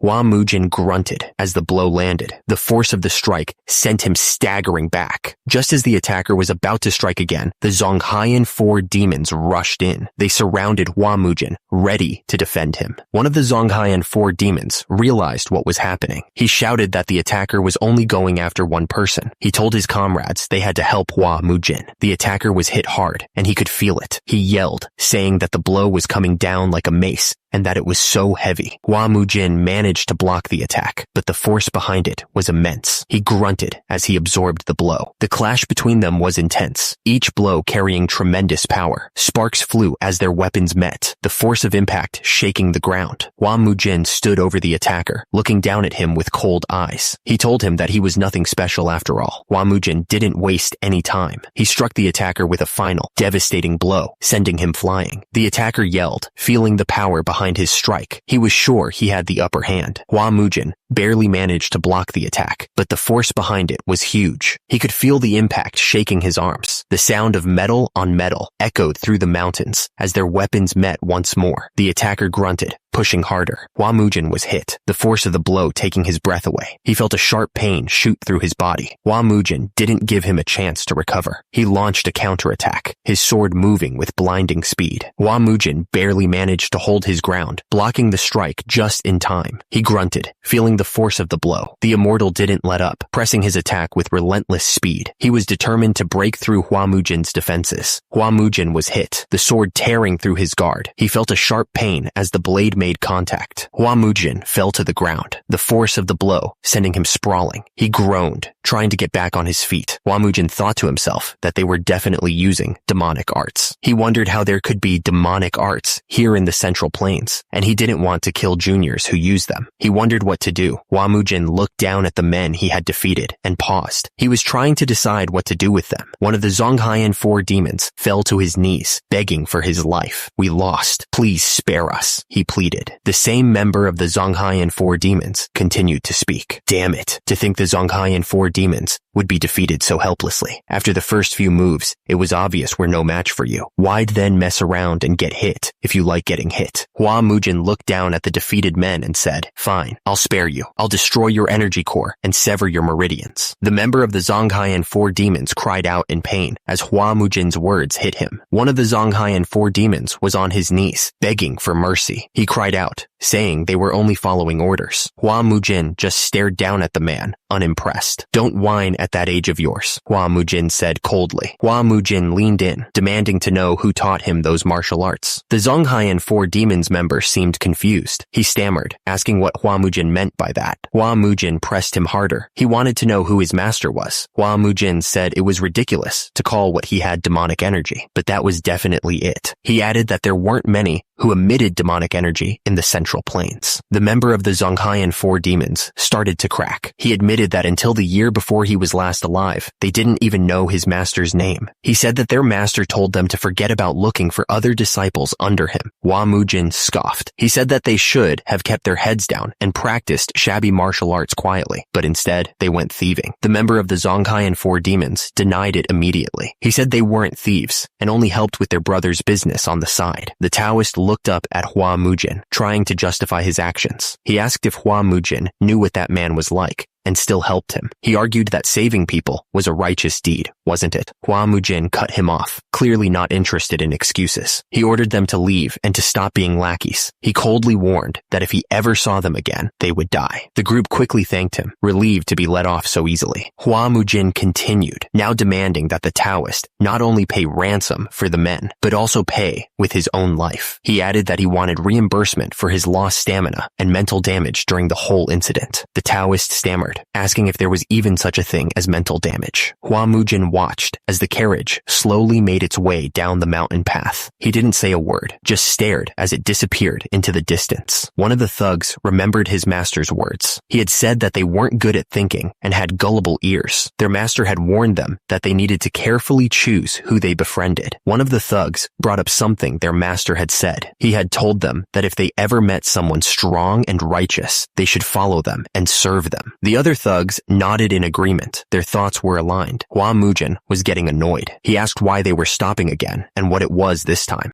The thugs bowed down to Hua Mujin. They shouted that he was their boss. The thugs pledged their loyalty, promising to serve until their death in the Hua clan and begging him to take them in. Hua Mujin looked at them, confused. He asked if they had gone crazy from getting beat up so much and why they were calling him boss. The thugs kept going, saying they weren't even that good yet. They begged Hua Mujin to take care of them as their boss. Hua Mujin was so shocked that he could only ask what was going on. The horse-drawn carriage continued its journey through the night. The steady rhythm of the hooves was the only sound for miles. Back in the carriage, Hua Mujin lay staring at the roof. Something was bothering him, and he couldn't shake it off. Hua Mujin was surrounded by his new followers, all of them waiting for his orders. He knew he had to make this work, for their sake and his own. Cheol Muk couldn't believe it. He asked Hua Mujin if he was really only 23 years old, wondering if everyone had suffered some kind of energy problem. Hua Mujin asked what was so unbelievable, but Cheol Muk just told him to forget it. Meanwhile, an old man watched from the shadows, his face unreadable. He seemed to be waiting for something to happen. Hua Mujin lay there, thinking about the whole situation. He couldn't understand how demonic arts users could become warriors of ruined households of the Orthodox sect, wondering if it even made sense. Cheol Muk spoke up, saying his master always told him that being a demonic arts user was a way of living, an identity. It wasn't just a faction or affiliation. Dong Jiak chimed in, saying that realistically speaking, no Orthodox family would accept demonic arts users. He added that they would just get dragged into scandals and they would smash the teeth of anyone who dared to say a thing. Hua Mujin smiled slightly, saying they reminded him of someone. He paused, then warned them that if they wanted to serve under another household, Hua Mujin's voice was stern, as he declared that they must be willing to stake their lives on any order he gave, whether they liked it or not. He finished by saying their personal freedom meant nothing, and they must obey like a dog for the honor of the household. The thugs looked up, practically begging for orders. They shouted that they understood, promising to devote themselves wholeheartedly to their new boss. Hua Mujin raised his hand slightly, looking a little annoyed by their eagerness. He sighed, telling them to do as they wanted, declaring that they were now warriors of the Flame Hua clan. The thug thanked Hua Mujin, then quickly corrected himself, saying he should be called Young Master. He asked if that was understood, and the others immediately responded, confirming that they understood Young Master. Hours later, the moon hung high in the sky, casting a pale light across the land. The clouds drifted slowly, as if watching over everything that happened below. The wagon slowly approached the imposing gate, the sound of its wheels echoing in the night. They were arriving at their destination, ready to face whatever awaited them. Hua Mujin stared up at the massive estate, the gates looming above them. One of the thugs looked up at the building and asked if it was his house, clearly impressed by its size. Hua Mujin stuttered, telling them to come inside, then ordered the guys to open the gate. He looked nervous as he spoke, but still tried to sound like he was in charge. One of the men looked confused and asked Hua Mujin what was going on. Hua Mujin didn't answer his question, instead telling him to prepare food in the annex building and to do it quickly. Hua Mujin changed his mind, telling the guy to forget about the food. He said that they needed to check his treasure room first, then pointed the way, acting like he was in control. They all entered the building, and one of the thugs looked around, clearly impressed. He commented on how well Hua Mujin had been living on the money he had swindled, sounding a little jealous. Sojin asked what was the matter, wondering if something troubling had happened to Hua Mujin. Hua Mujin told Brother B that it was nothing and ordered him to go back inside. But Sojin wasn't convinced, pressing him to tell him what was going on, asking if it had something to do with the new guests. One of the thugs told Sojin to leave, asking why he was sticking his nose where it didn't belong. He sighed, saying that judging from his clothes, Sojin must be one of the swindler's guests, and guests shouldn't meddle in household affairs. Hua Mujin's eye narrowed, his gaze hardening as the tension in the air thickened. Sojin was told that he had quite the foul mouth, and one of the thugs asked Hua Mujin if he should deal with him. Hua Mujin quickly said no, telling them it was a misunderstanding and that they were his guests. The thug grinned, ready to introduce the new arrivals. He announced that he was presenting Zhongshan's 4 demons and the Flame Hua clan's first young master with a flourish. The young master scoffed, saying that he wasn't surprised Hua Mujin's tongue was so sharp. He called him the insane eldest son of the Flame Hua clan and accused him of running around with lowlifes and terrorizing commoners. The young master added that Hua Mujin's grandfather must be weeping in his grave. Zhongshan's 4 demons didn't waste any time. They moved forward, ready to attack, calling Hua Mujin's group pathetic trash. Bigojin stepped in front of Hua Mujin, drawing his sword. He stammered nervously, telling Brother do not to worry. Bigojin declared that he wasn't the kind of scabby swordsman to lose to such scum. The thug's eyes widened in disbelief at Bigojin's sudden confidence. He could only stammer,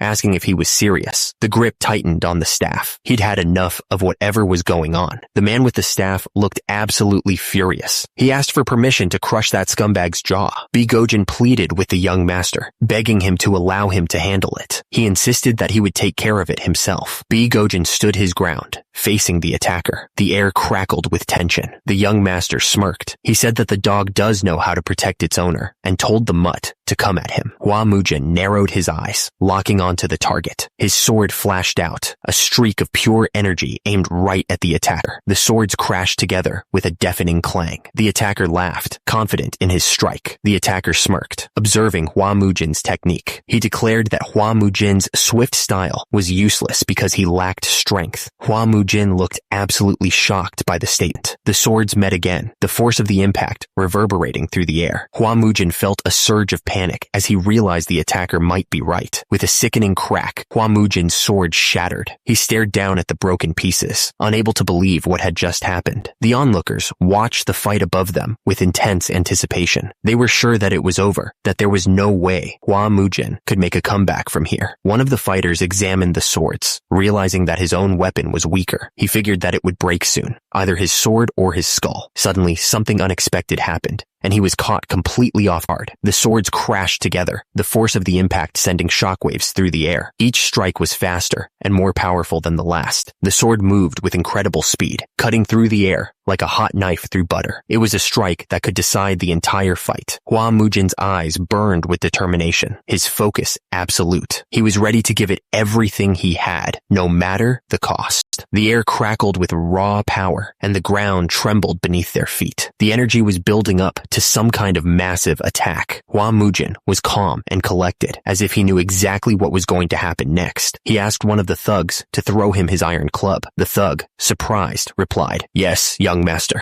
Hua Mujin's face twisted with rage as he heard the insult. He asked in disbelief, "What did you say? My grandfather is crying in his grave?" He was clearly not going to let that slide. Hua Mujin's eyes glowed red with fury as he made his threat. He warned that he was going to make sure the guy couldn't keep burrowing from the grave right beside his grandfather. But then he paused, as if realizing something. The thugs could only stare in disbelief, completely caught off guard. They were making weird noises, clearly shocked by the turn of events. Hua Mujin's eyes glowed with fury as he threatened to break the guy's bones. He didn't care if the man was going to share a coffin with his grandfather. He was going to make him pay. Laughter echoed from somewhere far above, overlooking the village. The unknown person was clearly enjoying the show, commenting that Hua Mujin certainly knew how to beat someone properly.